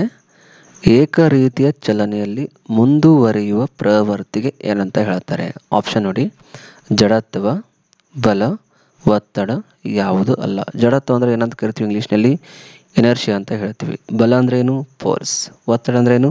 ಪ್ರೆಷರ್. ಸೊ ಇಲ್ಲಿ ಕೊಟ್ಟಿರ್ತಕ್ಕಂಥ ಆಪ್ಷನ್ಗಳಲ್ಲಿ ಸರಿಯಾದ ಆನ್ಸರ್ ಏನಂತ ಹೇಳ್ತೀವಿ ನಾವು, ಏಕ ರೀತಿಯ ಚಲನೆಯಲ್ಲಿ ಮುಂದುವರಿಯುವ ಪ್ರವೃತ್ತಿಗೆ. ಪ್ರೆಷರ್ ಏನಾದ್ರು ಅಂತೀವ, ಪ್ರೆಷರ್ ಅಂತೂ ಅನ್ನಕ್ಕೆ ಬರಲ್ಲ, ಯಾಕಂದರೆ ಪ್ರೆಷರ್ ಹಾಕ್ತಾ ಇಲ್ಲ ನಾವಲ್ಲಿ, ಹೌದಾ. ಇನ್ನು ಫೋರ್ಸ್ ಅಂದರೆ ಏನು, ಫೋರ್ಸ್ ಅಂದರೆ ಎಳೆಯುವಿಕೆ ಅಂತ ಹೇಳ್ತೀವಿ, ಎಳೆಯೋದು ಒಂದು ಕಡೆ ಅಥವಾ ಒಂದು ಕಡೆ ಎಲ್ಲರೂ ತಳ್ಳುವುದು ಅಂತ ನಾವು ಹೇಳ್ತೀವಿ, ಎಳೆಯೋದು ಅಥವಾ ತಳ್ಳುವುದು, ಹೌದಾ. ಸೊ ನಾವು ಫೋರ್ಸ್ ಯೂಸ್ ಮಾಡ್ಕೊಂಡು ಏನಾದರೂ ತಳ್ಳಿದ್ರೆ ಏನಾಗುತ್ತೆ, ಏಕರೀತಿ ಚಲನೆ ಮುಂದುವರಿಯುತ್ತಾ, ಆಟೋಮೆಟಿಕ್ಕಾಗಿ ಒಂದು ಏಕರೀತಿಯ ಚಲನೆಯಲ್ಲಿ ಮುಂದುವರಿಯುವ ಪ್ರವೃತ್ತಿಗೆ ನಾವೇನಂತ ಕರಿತೀವಿ, ಎನರ್ಷಿಯಾ ಅಥವಾ ಜಡತ್ವ ಅಂತ ಹೇಳ್ತೀವಿ. ಸೊ ಹೀಗಾಗಿ ಈ ಪ್ರಶ್ನೆಯ ಸರಿಯಾದ ಆನ್ಸರ್ ಏನಂದರೆ ಜಡತ್ವ ಅಥವಾ ಇಂಗ್ಲೀಷ್ನಲ್ಲಿ ಎನರ್ಷಿಯಾ ಅಂತ ಹೇಳ್ತೇವೆ. Okay. Next question. Okay, question number 11 ನೋಡಿ ಏನು ಹೇಳುತ್ತೆ. ಕ್ವಶನ್ ನಂಬರ್ 11, ಜಠರದ ಒಳಭಾಗವನ್ನು ತೇವಭರಿತವಾಗಿ ಇಡುವ ಸೆಲ್ಸ್ ಯಾವುದಂತ ಕೇಳ್ತಾರೆ ಕ್ವಶನ್. ಜಠರದ ಒಳಭಾಗ ತೇವಭರಿತವಾಗಿ ಇಡತಕ್ಕಂಥ ಕೆಲಸ ಯಾವ ಒಂದು ಕೋಶಗಳು ಮಾಡ್ತಾ ಇರುತ್ತೆ ಅಥವಾ ಯಾವ ಒಂದು ಸೆಲ್ಸ್ಗಳು ಮಾಡ್ತಾ ಇರುತ್ತೆ. ಆಪ್ಷನ್ ನೋಡಿ, ಪ್ಯಾರೆಂಟಲ್ ಸೆಲ್ಸ್, ಪಿತ್ತರಸ, ಮ್ಯೂಸಿನ್ ದ್ರವ, ಮ್ಯೂಕಸ್ ದ್ರವ. ಪ್ಯಾರೆಂಟಲ್ ಸೆಲ್ಸ್ ಮತ್ತು ಈ ಪಿತ್ತರಸ ಇವೆರಡರ ಕೆಲಸ ಏನಪ್ಪ ಅಂದರೆ ನಮ್ಮ ದೇಹದಲ್ಲಿ ಏನು ಮಾಡ್ತಾ ಇದು HCl ಒಂದು ಸ್ರವಿಕೆಯನ್ನು ಮಾಡ್ತಾ ಇರುತ್ತೆ, ಹೈಡ್ರೋಕ್ಲೋರಿಕ್ ಆಮ್ಲದ ಒಂದು ಸ್ರವಿಕೆಯನ್ನು ಮಾಡುವ ಕೆಲಸ ಇದು ಮಾಡ್ತಾ ಇರುತ್ತೆ. ಯಾವುದು, ಪ್ಯಾರೆಂಟಲ್ ಸೆಲ್ಸ್ ಮತ್ತು ಪಿತ್ತರಸ ಅಂದರೆ HCl. ಪ್ಯಾರೆಂಟಲ್ ಸೆಲ್ಸ್ ಕೆಲಸ ಕೂಡ ಇದೆ, HCl ಒಂದು ಸ್ರವಿಕೆಯನ್ನು ಮಾಡೋದು ಎಲ್ಲಿ, ನಮ್ಮ ಜಠರದಲ್ಲಿ. ಇನ್ನು ಉಳಿದ ಈ ಮ್ಯೂಸಿನ್ ದ್ರವ ಏನು ಮಾಡುತ್ತೆ, ನಮ್ಮ ಬಾಡಿನಲ್ಲಿ ಆಹಾರವನ್ನು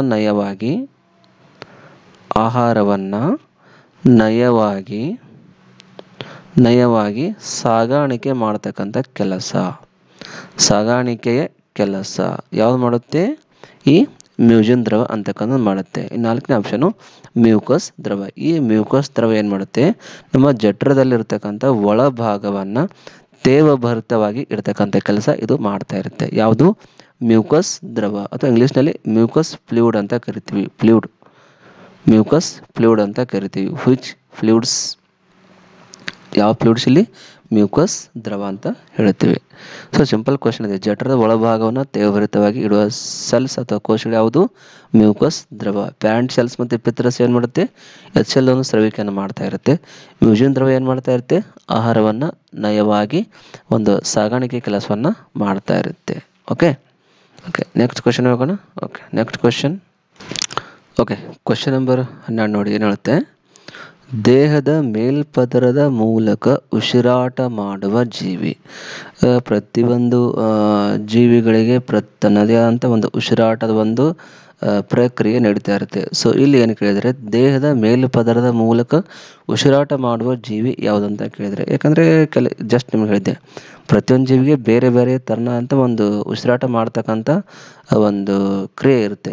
ಕೆಲವೊಂದು ಜೀವಿಗಳು ಚರ್ಮದ ಮೂಲಕ ಮಾಡ್ತವೆ, ಇನ್ನು ಕೆಲವೊಂದು ಏನು ಮಾಡ್ತವೆ, ಇನ್ನು ಕೆಲವೊಂದು ಕಿವಿರುಗಳ ಮೂಲಕ ಒಂದು ಉಸಿರಾಟ ಕ್ರಿಯೆ ಮಾಡ್ತಾ ಇರುತ್ತೆ, ಇನ್ನು ಕೆಲವೊಂದು ಏನು ಮಾಡ್ತವೆ, ಪುಪ್ಪುಸಗಳ ಮೂಲಕ ಒಂದು ಉಸಿರಾಟ ಕ್ರಿಯೆಯನ್ನು ಮಾಡ್ತಾ ಇರುತ್ತೆ. ಸೊ ಇಲ್ಲಿ ಕೊಟ್ಟಿರ್ತಕ್ಕಂಥ ಆಪ್ಷನ್ಗಳು ಕೂಡ ಅದೇ ಇದೆ. ಅಮೀಬಾ ಇದೆ, ಎರೆಹುಳ, ಜಲಚರ ಪ್ರಾಣಿ, ಜೇಡರ ಹುಳ. ಈ ಜೇಡರ ಹುಳನ ತಗೊಂಡು ಜೇಡರ ಹುಳ ತಾಳ ನೋಡಿರ್ಬೋದು, ಹೌದಲ್ಲ. ಈ ಜೇಡರ ಹುಳ ಹೆಂಗೆ ರೆಸ್ಪಿರೇಷನ್ ಮಾಡ್ತಾ ಇರುತ್ತೆ, ಏನು ಪುಸ್ತಿಕೆಯ ಒಂದು ಪುಸ್ತಿಕೆಯ ಅದನ್ನ ಇಂಗ್ಲೀಷ್ನಲ್ಲಿ ಏನಂತಾರೆ, ಏನೋ ವರ್ಡ್ ಇದಕ್ಕೆ, ಬುಕ್ಸ್ ಆಫ್ ದ ಲಂಗ್ಸ್ ಅಂತ ಏನು ಕರೀತಾರೆ. ಪುಸ್ತಿಕೆಯ ಒಂದು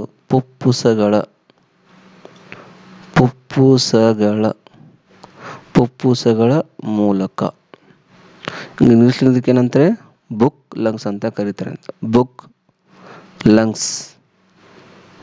ಲಂಗ್ಸ್ ಅಂದರೆ ಪುಸ್ತಿಕೆಯ ಪುಪ್ಪುಸಗಳ ಮೂಲಕ ಒಂದು ಉಸಿರಾಟ ಕ್ರಿಯೆ ಮಾಡೋ ಜೀವಿ ಯಾವುದಪ್ಪ ಅಂದರೆ ಜೇಡರ ಹುಳ. ಇದ್ರ ಇನ್ನೊಂದು ಬೆಸ್ಟ್ ಎಕ್ಸಾಂಪಲ್ ಹೇಳಬೇಕಂದ್ರೆ ಚೇಳು, ಸ್ಕಾರ್ಪಿಯನ್ ಅಂತಲೇ ಹೇಳ್ತಿಲ್ಲ, ಚೇಳು. ಸೊ ಚೇಳು ಕೂಡ ಏನು ಮಾಡುತ್ತೆ, ಸೇಮ್ ಟು ಸೇಮ್ ಪುಸ್ತಿಕೆಯ ಒಂದು ಪುಪ್ಪುಸಗಳ ಮೂಲಕ ಒಂದು ಉಸಿರಾಟ ಕ್ರಿಯೆ ಮಾಡ್ತಾ ಇರುತ್ತೆ. ಇನ್ನು ಜಲಚರ ಪ್ರಾಣಿಗಳನ್ನು ತಗೊಂಡ್ರೆ, ಜಲಚರ ಪ್ರಾಣಿ ಹೆಂಗೆ ಮಾಡುತ್ತೆ ರೆಸ್ಪಿರೇಷನು, ಕಿವಿರುಗಳ ಮುಖಾಂತರ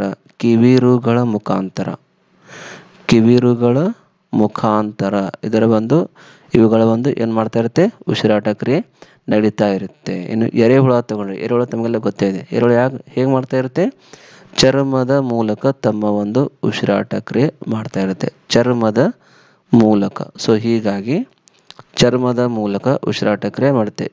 ಜೇನುಹುಳ ಒಂದೇ ಮಾಡಲ್ಲ, ಇನ್ನೂ ಸಿಕ್ಕಾಪಟ್ಟಿದೆ. ಜಿಗಣೆ ಇರುತ್ತೆ ಅಥವಾ ಕಪ್ಪೆ ಬರುತ್ತೆ. ಸೊ ಇದು ಕೂಡ ಒಂದು ಚರ್ಮದ ಮುಖಾಂತರನೇ ಒಂದು ಉಸಿರಾಟ ಕ್ರಿಯೆಯನ್ನು ಮಾಡುತ್ತೆ. ಇಲ್ಲಿ ಈ ದೇಹದ ಮೇಲ್ಪದರದ ಮೂಲಕ ಉಸಿರಾಟ ಕ್ರಿಯೆ ಮಾಡೋ ಜೀವಿ ಯಾವುದಂದ್ರೆ ಅಮೀಬಾ ಅಂತ ಹೇಳ್ತೀವಿ. ಅಮೀಬಾ ಒಂದೇ ಇಲ್ಲ, ಜೊತೆ ಇನ್ನೂ ಕೂಡ ಕೆಲವೊಂದು ಜೀವಿಗಳು ಬರುತ್ತೆ. ಪ್ಯಾರಾಮೇಷಿಯಂ ಬರುತ್ತೆ. ಸೊ ಇದು ಕೂಡ ಪ್ಯಾರಾಮೇಷಿಯಂ. ಸೊ ಇದು ಕೂಡ ಒಂದು ದೇಹದ ಮೇಲ್ಪದರದ ಮೂಲಕನೇ ಉಸಿರಾಟ ಮಾಡುತ್ತೆ. ಅದು ಬಿಟ್ಟರೆ ಕೆಲವೊಂದು ಏನು ಸ್ಪಂಜ್ ಪ್ರಾಣಿಗಳು ಇರ್ತವಲ್ಲ, ಸ್ಪಂಜ್ ಥರ ಏನಿರುತ್ತಲ್ಲ, ಸೊ ಆ ಪ್ರಾಣಿಗಳು ಕೂಡ ಏನು ಮಾಡುತ್ತೆ, ಒಂದು ದೇಹದ ಒಂದು ಮೇಲ್ಪದರದ ಮೂಲಕ ಉಸಿರಾಟ ಕ್ರಿಯೆಯನ್ನು ಮಾಡ್ತಾ ಇರುತ್ತೆ. ಓಕೆ, ಕ್ವಶನ್ ಅರ್ಥ ಆಯ್ತಾ? ಕೆಲವೊಂದು ಪ್ರಾಣಿಗಳು ಚರ್ಮದ ಮೂಲಕ ಉಸಿರಾಟ ಕ್ರಿಯೆಯನ್ನು ಮಾಡುತ್ತೆ. ಇನ್ನು ಕೆಲವೊಂದು ಪ್ರಾಣಿಗಳು ಕಿವಿರುಳ ಮುಖಾಂತರ ಮಾಡುತ್ತೆ. ಇನ್ನು ಕೆಲವೊಂದು ಪ್ರಾಣಿಗಳು ಫುಫ್ಫುಸದ ಮೂಲಕ ಉಸಿರಾಟ ಕ್ರಿಯೆಯನ್ನು ಮಾಡುತ್ತೆ. ಸೊ ಅಲ್ಲಿ ಕ್ವಶನ್ ಕೇಳಿರೋದು ಒಂದು, ಬಟ್ ಕ್ವಶನ್ ಅರ್ಥ ಆಗಿದ್ದು 4. ನಿಮ್ಮ ಕ್ವಶನ್ ಇದೇ ಥರ ಕೇಳ್ತಿರತ್ತೆ ಅಂತೇನಿಲ್ಲ. ಫುಫ್ಫುಸಗಳ ಮೂಲಕ ಉಸಿರಾಟ ಮಾಡುವ ಜೀವಿ ಯಾವುದು ಅಂತಲೂ ಕೇಳ್ಬೋದು, ಅಥವಾ ಕಿವಿರುಗಳ ಮುಖಾಂತರ ಒಂದು ಉಸಿರಾಟ ಮಾಡುವ ಜೀವಿಗಳು ಯಾವುದು ಅಂತ ಕೂಡ ಕೇಳ್ಬೋದು. ಇನ್ನು ಕೆಲವೊಂದರಲ್ಲಿ ಚರ್ಮದ ಮೂಲಕ ಉಸಿರಾಟ ಮಾಡುವ ಜೀವಿ ಯಾವುದಂತ ಕೂಡ ಕೇಳ್ಬೋದು. ಸೊ ಹೀಗಾಗಿ ಇಲ್ಲಿ ಪ್ರತಿಯೊಂದು ನಿಮ್ಗೆ ಗೊತ್ತಿರಬೇಕು. ಸ್ಪಂಜು, ಪ್ಯಾರಾಮೇಷಿಯಮು, ಎರೆಹುಳ, ಜಲಚರ ಪ್ರಾಣಿ, ಜೇಡರಹುಳ, ಚೇಳು. ಸೊ ಈ ಥರ ಪ್ರತಿಯೊಂದು ಪ್ರಾಣಿಯ ಒಂದು ಉಸಿರಾಟ ಕ್ರಿಯೆಗೆ ನಿಮಗೆ ಒಂದು ಮಾಹಿತಿ ಇರಬೇಕು. ಇದ್ದಾಗ ನೀವು ಆ ಕ್ವಶನ್ನ ಸಾಲ್ವ್ ಮಾಡೋದು, ಇಲ್ಲಾಂದರೆ ಇಲ್ಲ. ಓಕೆ, ನೆಕ್ಸ್ಟ್ ಕ್ವಶನ್ ಹೋಗೋಣ. ಓಕೆ, ಕ್ವಶನ್ ನಂಬರ್ 13 ನೋಡಿ, ಏನು ಹೇಳುತ್ತೆ? ಹಳೆಯ ಕಾಗದ ಹಳದಿ ಬಣ್ಣಕ್ಕೆ ತಿರುಗುತ್ತದೆ ಕಾರಣ. ಈ ಕ್ವಶನು ಬಹಳಷ್ಟು ಸಲ ಎಕ್ಸಾಮ್ನಲ್ಲಿ ಪದೇ ಪದೇ ಕೇಳುತ್ತಿದ್ದಾರೆ ಸ್ನೇಹಿತರೆ. ಸೊ ಹೀಗಾಗಿ ಈ ಒಂದು ಕ್ವಶನ್ನ ಸ್ವಲ್ಪ ಜಾಸ್ತಿ ನೆನಪಿಟ್ಕೊಳ್ಳೋಕ್ಕೆ ಟ್ರೈ ಮಾಡಿ. ಹಳೆಯ ಕಾಗದ ಹಳದಿ ಬಣ್ಣಕ್ಕೆ ತಿರುಗುತ್ತದೆ ಕಾರಣ. ಆಪ್ಷನ್ ನೋಡಿ: ಲಿಗ್ನಿನ್, ಸೆಲ್ಯುಲೋಸ್, ಪ್ಯಾರಾಫಿನ್, ತೊಗಟೆ. ಸರಿಯಾದ ಆನ್ಸರ್ ಏನಪ್ಪ ಅಂದರೆ ಇಲ್ಲಿ ಲಿಗ್ನಿನ್ ಅಂತಕ್ಕಂಥ ಆನ್ಸರ್ ಇದಕ್ಕೆ ಸರಿಯಾದ ಆನ್ಸರ್. ಇದೇ ಒಂದು ಕಾರಣಕ್ಕೆ ಏನಾಗುತ್ತೆ, ಹಳೆಯ ಒಂದು ಕಾಗದ ಇದ್ದರೆ ಅದು ಹಳದಿ ಬಣ್ಣಕ್ಕೆ ತಿರುಗೋಕ್ಕೆ ಕಾರಣ ಆಗುತ್ತೆ. ಪೇಪರ್ನಲ್ಲಿ ಆಲ್ರೆಡಿ ಸೆಲ್ಯುಲೋಸ್ ಕೂಡ ಪ್ರೆಸೆಂಟ್ ಇರುತ್ತೆ, ತೊಗಟೆ ಕೂಡ ಇರುತ್ತೆ, ಪ್ಯಾರಾಫಿನ್ ಅಂತ ಅದರಲ್ಲಿ ಇರಲ್ಲ. ಓಕೆ, ಸೊ ಹೀಗಾಗಿ ಹಳದಿ ಬಣ್ಣಕ್ಕೆ ತಿರೋಕ್ಕೆ ಮೇನ್ ರೀಸನ್ ಏನಪ್ಪ ಅಂದರೆ ಲಿಗ್ನಿನ್ ಅಂತಕ್ಕಂಥ ಒಂದು ಕಾಂಪೌಂಡ್ ಇರುತ್ತೆ. ಸೊ ಒಂದು ಕೆಮಿಕಲ್ ಇರುತ್ತೆ. ಸೊ ಹೀಗಾಗಿ ಆ ಒಂದು ಪೇಪರ್ಸ್ ಏನಾಗುತ್ತೆ, ಯೆಲ್ಲೋ ಕಲರಲ್ಲಿ ಕನ್ವರ್ಟ್ ಆಗ್ತಾ ಇರುತ್ತೆ ಅಂತ ಹೇಳ್ತೀವಿ. ಓಕೆ, ಇನ್ನು ನೆಕ್ಸ್ಟ್ ಒಂದು ಕ್ವಶನ್ ನಂಬರ್ 14 ನೋಡಿ. ಗಾಜಿನಲ್ಲಿ ಇರತಕ್ಕಂತಹ ಮುಖ್ಯವಾದ ವಸ್ತುಗಳು. ಗ್ಲಾಸ್ ಇರುತ್ತಲ್ಲ, ಸೊ ಗ್ಲಾಸ್ನಲ್ಲಿ ಯಾವ್ಯಾವ ಕಾಂಪೌಂಡ್ಸ್ಗಳು ಇರುತ್ತೆ?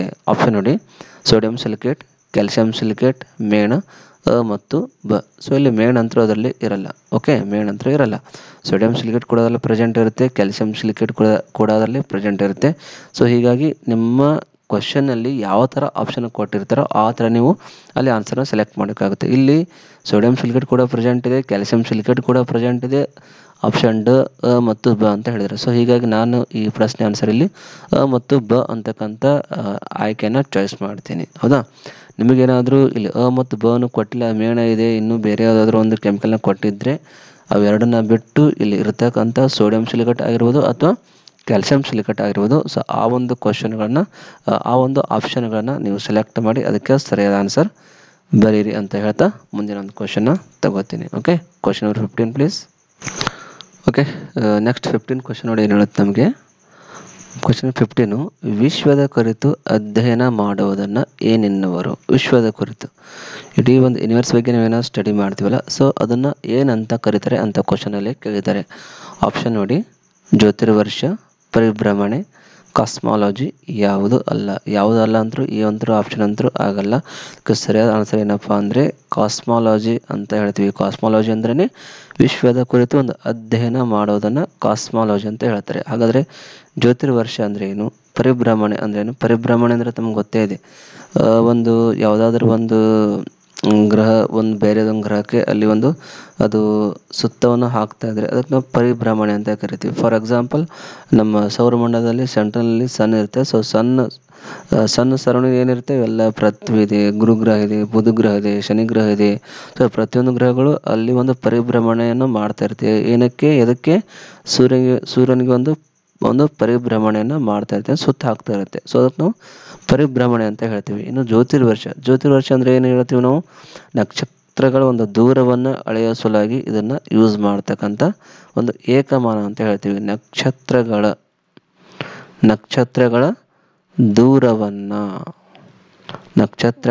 ದೂರವನ್ನು ಅಳೆಯಲು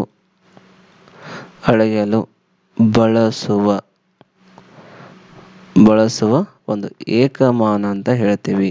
ಏಕಮಾನ ನೋಡಿ, ಒಂದು ನಕ್ಷತ್ರ, ಸೊ ಫಾರ್ ಎಕ್ಸಾಂಪಲ್ ನಮ್ಮ ಪೃಥ್ವಿದಿಂದ ಒಂದು ಬುಧ ಗ್ರಹ ಆಗಿರ್ಬೋದು ಅಥವಾ ಗುರುಗ್ರಹ ಆಗಿರ್ಬೋದು ಅಥವಾ ಒಂದು ಚಂದ್ರ ಆಗಿರ್ಬೋದು, ಸೊ ಎಷ್ಟು ದೂರ ಇದೆ, ಅದರ ಒಂದು ಎಷ್ಟು ಡಿಸ್ಟೆನ್ಸ್ ಇದೆ, ಅದನ್ನು ಒಂದು ಮೆಜರ್ಮೆಂಟ್ ಮಾಡೋ ಸಲುವಾಗಿ ಈ ಜ್ಯೋತಿರ್ವರ್ಷ ಅಂತಕ್ಕಂಥ ಒಂದು ಏಕಮಾನವನ್ನು ಯೂಸ್ ಮಾಡ್ತಾರೆ. ಸೊ ತಮಗೆ ಗೊತ್ತಿಲ್ಲ ಸ್ನೇಹಿತರೆ, ಒಂದು ಜ್ಯೋತಿರ್ವರ್ಷ ಈಸ್ ಈಕ್ವಲ್ ಟು ಒಂದು ಜ್ಯೋತಿರ್ವರ್ಷ ಈಸ್ ಈಕ್ವಲ್ ಟು ಎಷ್ಟಕ್ಕೆ ಸಮ ಆಗಿರುತ್ತೆ? ಇದು 3 lakh ಕಿಲೋಮೀಟರ್ಗೆ ಇದು ಸಮವಾಗಿರುತ್ತೆ ಅಂತ ಹೇಳ್ತಾರೆ. 3 ಲಕ್ಷ ಕಿಲೋಮೀಟರ್ಗೆ ಇದು ಒಂದು ಸಮ ಇರುತ್ತೆ. ಅಂದರೆ ಒಂದು ಜ್ಯೋತಿರ್ವರ್ಷ is equal to 3 lakh kilometre. So just ನೀವು ಥಿಂಕ್ ಮಾಡಿ, ಆ ಒಂದು ನಮ್ಮ ಪೃಥ್ವಿ ಬಿಟ್ಟು ಆ ಗ್ರಹ ಎಷ್ಟು ದೂರ ಇರಬಹುದಂತ. ಓಕೆ, ಸೊ ಇಲ್ಲಿ ವಿಶ್ವದ ಕುರಿತು ಅಧ್ಯಯನ ಮಾಡುವುದನ್ನು ಏನಂತ ಕರೀತಾರೆ? ಕಾಸ್ಮಾಲಜಿ. ಜ್ಯೋತಿರ್ವರ್ಷ ಅಂದ್ರೇನು? ನಕ್ಷತ್ರಗಳ ಒಂದು ದೂರವನ್ನು ಅಳೆಯಲು ಬಳಸ್ತಕ್ಕಂಥ ಒಂದು ಏಕಮಾನ. ಆಮೇಲೆ ಪರಿಭ್ರಮಣ ಅಂದ್ರೇನು? ಆ ಒಂದು ಗ್ರಹಗಳು, ಒಂದು ಗ್ರಹ ಬೇರೆ ಗ್ರಹಕ್ಕೆ ಸುತ್ತ ಹಾಕೋದು, ಸೊ ಅದಕ್ಕೆ ನಾವು ಪರಿಭ್ರಮಣೆ ಅಂತ ಹೇಳ್ತೇವೆ. ಓಕೆ, ನೆಕ್ಸ್ಟ್ ಕ್ವಶನ್ ಹೋಗೋಣ. Okay, next question. ಸೊ ಒಂದು ಈಸಿ ಕ್ವಶನ್ ಕೊಟ್ಟಿದ್ರಲ್ಲಿ ಕ್ವಶನ್ ನಂಬರ್ 16, ಸೂರ್ಯನಿಗೆ ಅತಿ ಹತ್ತಿರವಾದ ಗ್ರಹ ಯಾವುದು? ಆಪ್ಷನ್ ನೋಡಿ, ಬುಧ ಗ್ರಹ, ಪೃಥ್ವಿ, ಶುಕ್ರ ಗ್ರಹ, ಗುರುಗ್ರಹ. ಸೊ ಗುರುಗ್ರಹ ಅಂತೂ ಆಗಲ್ಲ, ಶುಕ್ರ ಆಗಲ್ಲ, ಪೃಥ್ವಿ ಅಂತೂ ಆಗಲ್ಲ. ಸೊ ಇಲ್ಲಿ ಕೊಟ್ಟಿರ್ತಕ್ಕಂಥ ಆಪ್ಷನ್ಗಳಲ್ಲಿ ಬುಧ ಗ್ರಹ ಇದು ಅತಿ ಹತ್ತಿರವಾದ ಗ್ರಹ ಅಂತ ಹೇಳ್ತೀವಿ, ಹೌದಾ? ಈ ಶುಕ್ರ ಗ್ರಹ ನಾವು ತೊಗೊಂಡ್ರೆ ಇದನ್ನ ಏನಂತ ಹೇಳ್ತೀವಿ ನಾವು?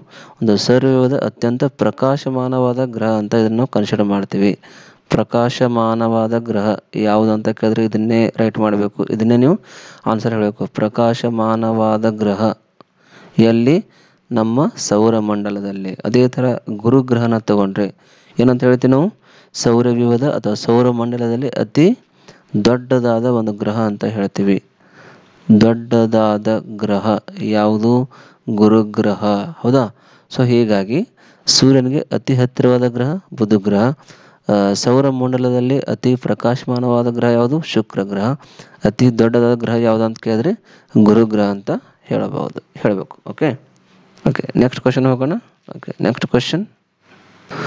ಓಕೆ, ಕ್ವಶನ್ ನಂಬರ್ 17 ನೋಡಿ, ಒಂದು ಜೀವನ ಪ್ರಕ್ರಿಯೆಗೆ ಸಂಬಂಧಪಟ್ಟಿರ್ತಕ್ಕಂಥ ಪ್ರಶ್ನೆಗಳು, ಲೈಫ್ ಸೈಕಲ್ ಬರುತ್ತಲ್ಲ, ಸೊ ಆ ಲೈಫ್ ಸೈಕಲ್ಗೆ ಒಂದು ಸಂಬಂಧಪಟ್ಟಿರ್ತಕ್ಕಂಥ ಪ್ರಶ್ನೆಗಳು.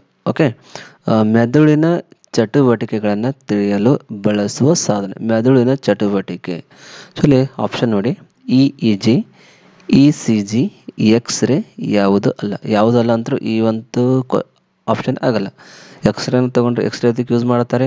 ನಮ್ಗೆ ಏನಾದರೂ ಆಕ್ಸಿಡೆಂಟ್ ಆದಾಗ ನಮ್ಮ ದೇಹದಲ್ಲಿರ್ತಕ್ಕಂಥ ಮೂಳೆಗಳೇನಾದರೂ ಫ್ರ್ಯಾಕ್ಚರ್ ಆಗಿದ್ದರೆ, ಮುರಿದಿದ್ರೆ ಅವಾಗ ಹಾಸ್ಪಿಟಲ್ನ ಒಯ್ದು ನಮಗೆ ಎಕ್ಸ್ರೇ ತೆಗೆದ್ರೆ ಆ ಎಕ್ಸ್ರೇನಲ್ಲಿ ನಮ್ಗೆ ಗೊತ್ತಾಗುತ್ತೆ ಎಲುಬು ಏನಾದರೂ ಮುರಿದಿದೆಯಾ, ಇಲ್ಲೇನಾದರೂ ಕಟ್ ಆಗಿದೆಯಾ. ಸೊ ಅದನ್ನು ಎಕ್ಸ್ರೇ ಮುಖಾಂತರ ಯೂಸ್ ಮಾಡ್ತಾರೆ. ಇನ್ನು ECG ಅಂದರೆ ಏನು? ಇಲೆಕ್ಟ್ರೋ ಕಾರ್ಡಿಯೋಗ್ರಾಫಿ ಅಂತ ಹೇಳ್ತೀವಿ.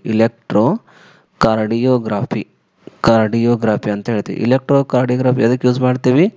ರಿಲೇಟೆಡ್ ಟು ದ ಹಾರ್ಟ್ನಲ್ಲಿ ಏನಾದರೂ ಅಂದರೆ ಬ್ಲಡ್ ಪ್ರೆಷರ್ ಏನಾದರೂ ಹೆಚ್ಚು ಕಡಿಮೆ ಆಗ್ತಾ ಇದ್ದರೆ, ಬ್ಲಡ್ ಪ್ರೆಷರ್ ಯಾವಾಗ ಕೆಲವೊಂದು ಟೈಮ್ನಲ್ಲಿ ಬ್ಲಡ್ ಪ್ರೆಷರ್ ಹೆಚ್ಚಾಗುತ್ತೆ, ಕೆಲವೊಂದು ಟೈಮಲ್ಲಿ ಬ್ಲಡ್ ಪ್ರೆಷರ್ ಕಮ್ಮಿ ಆಗ್ತಾ ಇರುತ್ತೆ. ಸೊ ಆ ಒಂದು ಸಮಯದಲ್ಲಿ ನಾವು ECG ಏನಾದರೂ ಡಾಕ್ಟರ್ ತೆಗೆದ್ರೆ ಆ ಡಾಕ್ಟ್ರಿಗೆ ಗೊತ್ತಾಗುತ್ತೆ BP ಸ್ಲೋ ಆಗಿದೆಯೋ ಅಥವಾ ಫಾಸ್ಟ್ ಇದೆಯೋ ಅಥವಾ ಮೀಡಿಯಮ್ ಇದೆ ಅಂತ ಗೊತ್ತಾಗುತ್ತೆ. ಸೊ ಅಲ್ಲಿ ECG ಅಂದ್ರೇನು? ಇದು ಒಂದು ಹೃದಯಕ್ಕೆ ಸಂಬಂಧಪಟ್ಟಿರ್ತಕ್ಕಂಥ ಒಂದು ಪ್ರಶ್ನೆ ಇದು. ಓಕೆ, ಇನ್ನು EEG ಅಂದ್ರೇನು? ಇಲೆಕ್ಟ್ರೋ ಎನ್ಸೆಫೆಲೋಗ್ರಾಮ್ ಅಂತ ಹೇಳ್ತೀವಿ. ಇದಕ್ಕೆ ಇಲೆಕ್ಟ್ರೋ ಎನ್ಸೆಫೆಲೋಗ್ರಾಮ್ ಅಂತ ಇದಕ್ಕೆ ಹೇಳ್ತೀವಿ, ಇಲೆಕ್ಟ್ರೋ ಎನ್ಸೆಫೆಲೋಗ್ರಾಮ್. ಸೊ ಇಲ್ಲಿ ಮೆದುಳಿನ ಚಟುವಟಿಕೆಗಳನ್ನು ತಿಳಿಯಲು ಬಳಸುವ ಸಾಧನ ಅಂದರೆ ಯಾವುದು? EEG. ಅದೇ ರೀತಿ ಹೃದಯದ ಚಟುವಟಿಕೆಗಳನ್ನು ತಿಳಿಸುವ ಸಲುವಾಗಿ ಬಳಸುವ ಸಾಧನ ಯಾವುದು? ECG. ಮೂಳೆ ಮುರಿತದ ಒಂದು ಚಟುವಟಿಕೆಯನ್ನು ತಿಳಿಯಲು ಬಳಸುವ ಸಾಧನ ಯಾವುದು? ಎಕ್ಸ್ರೇ ಅಂತ ಹೇಳ್ತೀವಿ. ಸೊ ಹೀಗಾಗಿ ಕ್ವಶನ್ ನಿಮಗೆ ಇದೇ ಥರ ಬರುತ್ತೆ ಅಂತ ಏನಿಲ್ಲ. ಕ್ವಶನ್ನು ECG ಸಂಬಂಧಪಟ್ಟಂಗೆ ಬರ್ಬೋದು, ಎಕ್ಸ್ರೇ ಸಂಬಂಧಪಟ್ಟಂಗೆ ಬರ್ಬೋದು, ಅಥವಾ EEGಗೆ ಸಂಬಂಧಪಟ್ಟಂಗೆ ಕ್ವಶನ್ ಬರ್ಬೋದು. ಸೊ ಇಲ್ಲಿ ಮೆದುಳಿನ ಒಂದು ಚಟುವಟಿಕೆ ತಿಳಿಸಲು ಯೂಸ್ ಮಾಡ್ತಕ್ಕಂಥ ಯಾವುದು? EEG ಅಂತ ಹೇಳ್ತೀವಿ. ಯಾವುದು? EEG. ಓಕೆ. ನೆಕ್ಸ್ಟ್ ಕ್ವಶನ್ ಹೋಗೋಣ. Next question. ಸೊ ಈ ಪ್ರಶ್ನೆ ಕೂಡ ಒಂದು ಲೈಫ್ ಸೈಕಲ್ಗೆ ಅಂದರೆ ಜೀವನ ಪ್ರಕ್ರಿಯೆ ಸಂಬಂಧಪಡ್ತಕ್ಕಂಥ ಒಂದು ಪ್ರಶ್ನೆ. ಪೆರಿಕಾರ್ಡಿಯಂ ಎಂದರೆ, ಫಸ್ಟ್ ಆಫ್ ಆಲ್ ತಿಳ್ಕೊಳ್ಳಿ, ಪೆರಿಕಾರ್ಡಿಯಂ ಇದೆಲ್ಲ ಬರುತ್ತಪ್ಪ ಅಂದರೆ ಅಥವಾ ಕಾರ್ಡಿಯಾಕ್ ಅಂದರೆ ಒಂದು ಹೃದಯಕ್ಕೆ ಸಂಬಂಧಪಟ್ಟಿರ್ತಕ್ಕಂಥ ಒಂದು ಕ್ವಶನ್. ಇದು ಹೃದಯಕ್ಕೆ ಸಂಬಂಧಪಟ್ಟಿರ್ತಕ್ಕಂಥ ಕ್ವಶನ್. ಸೊ ಇಲ್ಲಿ ಪೆರಿಕಾರ್ಡಿಯಂ ಬರುತ್ತೆ, ಮಿಯೋಕಾರ್ಡಿಯಂ ಬರುತ್ತೆ, ಎಂಡೋಕಾರ್ಡಿಯಂ ಅಂತ ಬರುತ್ತೆ. ಸೊ ಎಲ್ಲವೂ ಕೂಡ ಒಂದು ಹೃದಯಕ್ಕೆ ಸಂಬಂಧಪಟ್ಟಿರ್ತಕ್ಕಂಥ ಪ್ರಶ್ನೆಗಳೇ. ಇಲ್ಲಿ ಪೆರಿಕಾರ್ಡಿಯಂ ಅಂದರೆ ನೀವು ಬುಕ್ ಓದಲೇಬೇಕಾಗುತ್ತೆ. ಹೃದಯದ ಹೊರಪದರ, ಹೃದಯದ ಮಧ್ಯದ ಪದರ, ಅವ್ರ ಹೃದಯದ ಒಳಪದರ ಅಂತ ಇಲ್ಲಿ ಕೇಳ್ತಾರೆ. ಹೌದಾ? ಸೊ ಇಲ್ಲಿ ಆಪ್ಷನ್ ಡಿ ಇದು ಯಾವುದಲ್ಲ ಅಂತ ಕೂಡ ಇದು ಅಂತೂ ಕ್ವಶನ್ ಆಗಲ್ಲ. ಸೊ ಇದಕ್ಕೆ ಒಂದು ಸರಿಯಾದ ಪ್ರಶ್ನೆ ಏನಪ್ಪ ಅಂದರೆ ಹೃದಯದ ಹೊರಪದರು ಅಂತ ಹೇಳ್ತೀವಿ. ಹೃದಯದ ಹೊರಪದರು ಅಂದರೆ ಪೆರಿಕಾರ್ಡಿಯಂ ಅಂತ ಹೇಳ್ತೀವಿ. ಅದೇ ರೀತಿ ಹೃದಯದ ಮಧ್ಯದ ಪದರ ಏನಾದರೂ ಬಂದರೆ ಅದಕ್ಕೆ ನಾವೇನಂತ ಕರಿತೀವಿ? ಮಿಯೋಕಾರ್ಡಿಯಂ ಅಂತ ಹೇಳ್ತಾರೆ. ಮಿಯೋಕಾರ್ಡಿಯಂ ಅಂದರೆ ಹೃದಯದ ಮಧ್ಯದ ಪದರು. ಇನ್ನು ಹೃದಯದ ಒಳಪದರಕ್ಕೆ ನಾವೇನಂತ ಕರಿತೀವಿ? ಎಂಡೋಕಾರ್ಡಿಯಂ ಅಂತ ಹೇಳ್ತಾರೆ. ಎಂಡೋಕಾರ್ಡಿಯಂ ಅಂದರೆ ಹೃದಯದ ಒಳಪದರು, ಮಿಯೋಕಾರ್ಡಿಯಂ ಅಂದರೆ ಹೃದಯದ ಮಧ್ಯದ ಪದರು, ಪೆರಿಕಾರ್ಡಿಯಂ ಅಂದರೆ ಹೃದಯದ ಹೊರಪದರು.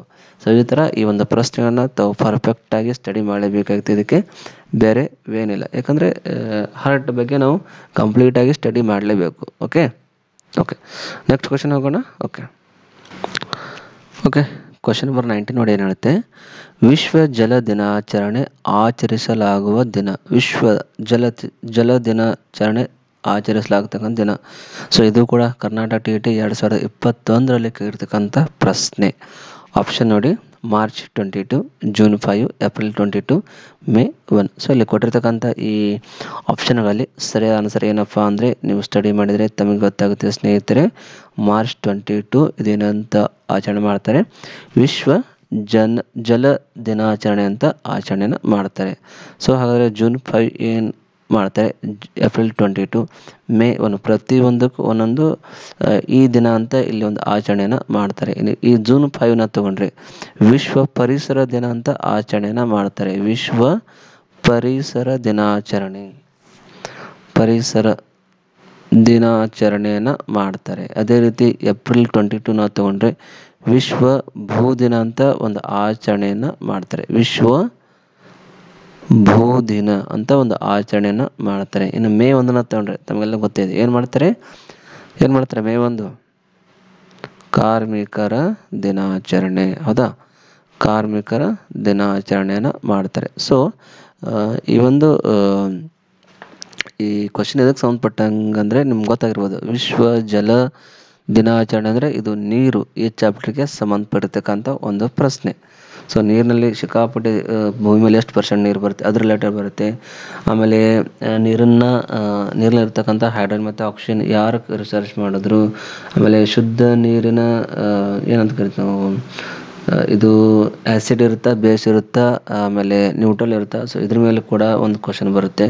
ಅದು ಬಿಟ್ಟರೆ ನೀರಲ್ಲಿರ್ತಕ್ಕಂಥ ಹೈಡ್ರೋಜನ್ ಮತ್ತು ಆಕ್ಸಿಜನ್ ರಿಲೇಟೆಡ್ ಕ್ವಶನ್ಗಳು ಕೂಡ ಬರ್ತಾ ಇರುತ್ತೆ. ಸೊ ಈ ಥರ ಸಿಕ್ಕಾಪಟ್ಟೆ ಇನ್ನೂ ಕ್ವಶನ್ಗಳಿದೆ.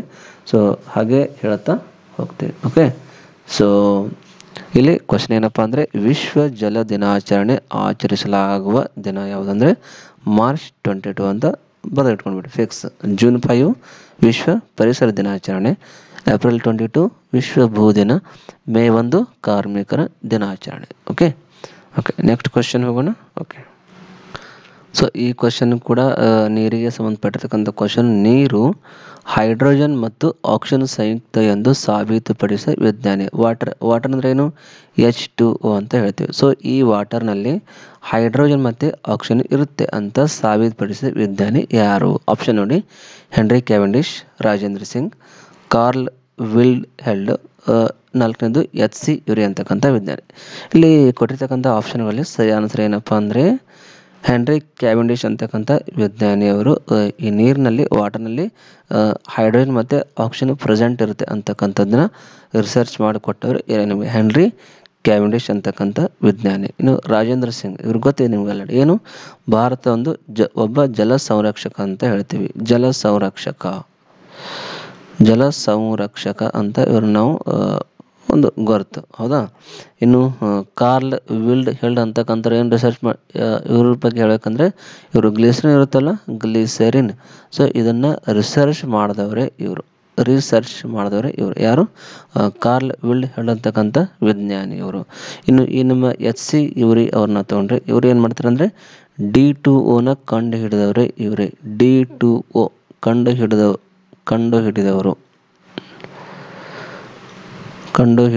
ಅಂದರೆ D2O. ಸೊ ಇದನ್ನು ಕಂಡು ಹಿಡಿದವರು ಇವರು. ಸೊ ಇಲ್ಲಿ ಕ್ವಶನ್ ಏನಿದೆ ಅಂದರೆ, ನೀರಿನಲ್ಲಿ ಹೈಡ್ರೋಜನ್ ಮತ್ತು ಆಕ್ಸಿಜನ್ ಸಂಯುಕ್ತ ಇರುತ್ತೆ ಅಂತಕ್ಕಂಥದ್ದನ್ನು ಸಾಬೀತುಪಡಿಸೋರು ಹೆನ್ರಿ ಕ್ಯಾವೆಂಡಿಶ್ ಅಂತಕ್ಕಂಥ ವಿಜ್ಞಾನಿ. ಓಕೆ, ಸೊ ಇದ್ರ ಜೊತೆ ನಿಮಗೆ ಗ್ಲಿಸರಿನ್ ಬಗ್ಗೆ ಗೊತ್ತಾಯಿತು, D2O ಬಗ್ಗೆ ಗೊತ್ತಾಯಿತು, ಜಲ ಸಂರಕ್ಷಣೆ ಬಗ್ಗೆ ಗೊತ್ತಾಯಿತು. ಸೊ ಈ ಥರ ಕ್ವಶನ್ ಇಲ್ಲಿ ಯಾವ ಥರ ಬರುತ್ತೆ ಅಂತ ಗೊತ್ತಿಲ್ಲ, ಬಟ್ ಸೊ ತಾವೆಲ್ಲ ರೀತಿಯಾಗಿ ತಯಾರಿರ್ಬೇಕು. ಅಂದರೆ ನೀರಿನ ಬಗ್ಗೆ ತಮಗೆ ಕಂಪ್ಲೀಟಾಗಿ ಒಂದು ಮಾಹಿತಿಯಲ್ಲಿ ಇದ್ದಾಗ ನೀವು ಈಸಿಯಾಗಿ ಕ್ವಶನ್ಗಳನ್ನು ಸಾಲ್ವ್ ಮಾಡ್ಬೋದು. ಓಕೆ, ನೆಕ್ಸ್ಟ್ ಕ್ವಶನ್ ಹೋಗೋಣ. ಓಕೆ, ಕ್ವಶನ್ ನಂಬರ್ 21 ನೋಡಿ, ಫಿಸಿಕ್ಸ್ಗೆ ಸಂಬಂಧಪಟ್ಟಿರ್ತಕ್ಕಂಥ ಪ್ರಶ್ನೆ ಇದು. ಕೆಳಗಿನವುಗಳಲ್ಲಿ ಯಾವುದು ಅದೀಶ ಪರಿಮಾಣ ಅಂದರೆ ನಾವೇನಂತ ಹೇಳ್ತೀವಿ, ಸ್ಕೇಲಾರ್ ಕ್ವಾಂಟಿಟಿ ಅಂತ ಹೇಳ್ತೀವಿ. ಸೊ ಕೆಳಗೆ ಕೆಲವೊಂದು ಕೊಟ್ಟಿದ್ದಾರೆ, ದೂರು ಇದೆ, ಸಮಯ ಇದೆ, ವೇಗ ಇದೆ ಮತ್ತು ಬ ಇದೆ. ಸೊ ಇಲ್ಲಿ ಈ ಕೊಟ್ಟಿರ್ತಕ್ಕಂಥ ಈ 4 ಆಯ್ಕೆಗಳಲ್ಲಿ ಯಾವುದು ಒಂದು ಸ್ಕೇಲಾರ್ ಕ್ವಾಂಟಿಟಿ ಅಂತ ಕೇಳುತ್ತಾರೆ. ಓಕೆ, ಇದಕ್ಕೆ ಸರಿಯಾದ ಆನ್ಸರ್ ಏನು? ದೂರು ಅಂದರೆ ನಾವು ಇಂಗ್ಲೀಷ್ ಅಂತ ಕರಿತೀವಿ, ಇದಕ್ಕೆ ಡಿಸ್ಟೆನ್ಸ್ ಅಂತ ಹೇಳ್ತೀವಿ, ಡಿಸ್ಟೆನ್ಸ್. ಓಕೆ, ಸಮಯ ಅಂದ್ರೇನು? ಟೈಮ್. ಓಕೆ, ವೇಗ ಅಂದ್ರೇನು? ಫಿಲಾಸಿಟಿ ಅಂತ ಹೇಳ್ತೀವಿ, ಫಿಲಾಸಿಟಿ. ಸೊ ಈಗಾದ್ರೂ ಅರ್ಥ ಆಯ್ತಾ ಕ್ವಶನು? ಕೊಟ್ಟಿರ್ತಕ್ಕಂಥ ಆಪ್ಷನ್ಗಳಲ್ಲಿ ಸರಿಯಾದ ಆನ್ಸರ್ ಏನಂದರೆ ಇಲ್ಲಿ ಅ ಮತ್ತು ಬ ಅಂತ ಹೇಳ್ತೀವಿ. ಅ ಮತ್ತು ಬ ಅಂದರೆ ಯಾವುದು? ದೂರ ಮತ್ತು ಸಮಯ. ಎರಡನ್ನ ನಾವೇನಂತ ಹೇಳ್ತೀವಿ? ಸ್ಕೇಲಾರ್ ಕ್ವಾಂಟಿಟಿ, ಅದೀಶ ಪರಿಮಾಣಗಳು ಅಂತ ಹೇಳ್ತೀವಿ. ಅದೀಶ ಪರಿಮಾಣ ಅಂದ್ರೇನು? ಒಂದು ನಿರ್ದಿಷ್ಟವಾದಂಥ ಒಂದು ಮೌಲ್ಯ ಹೊಂದಿರುತ್ತೆ, ಆದರೆ ದಿಕ್ಕನ್ನು ಹೊಂದಿರಲ್ಲ. ಹೌದಾ? ದಿಕ್ಕನ್ನು ನೋಡಿ, ಡಿಸ್ಟೆನ್ಸ್. ಸೊ ಡಿಸ್ಟೆನ್ಸ್ ಏನಾದರೂ ದಿಕ್ಕು ಇರಲ್ಲ. ಸೊ ಡಿಸ್ಟೆನ್ಸ್ ಇಲ್ಲಿಂದ ನೀವು ಫಾರ್ ಎಕ್ಸಾಂಪಲ್ ಈಗ ನೀವು ಧಾರವಾಡದಿಂದ ಬೆಂಗಳೂರಿಗೆ ಹೊಂಟಿದ್ರೆ ಡಿಸ್ಟೆನ್ಸ್ ಗೊತ್ತಿರುತ್ತೆ, ಬಟ್ ದಿಕ್ಕು ಗೊತ್ತಿರಲ್ಲ.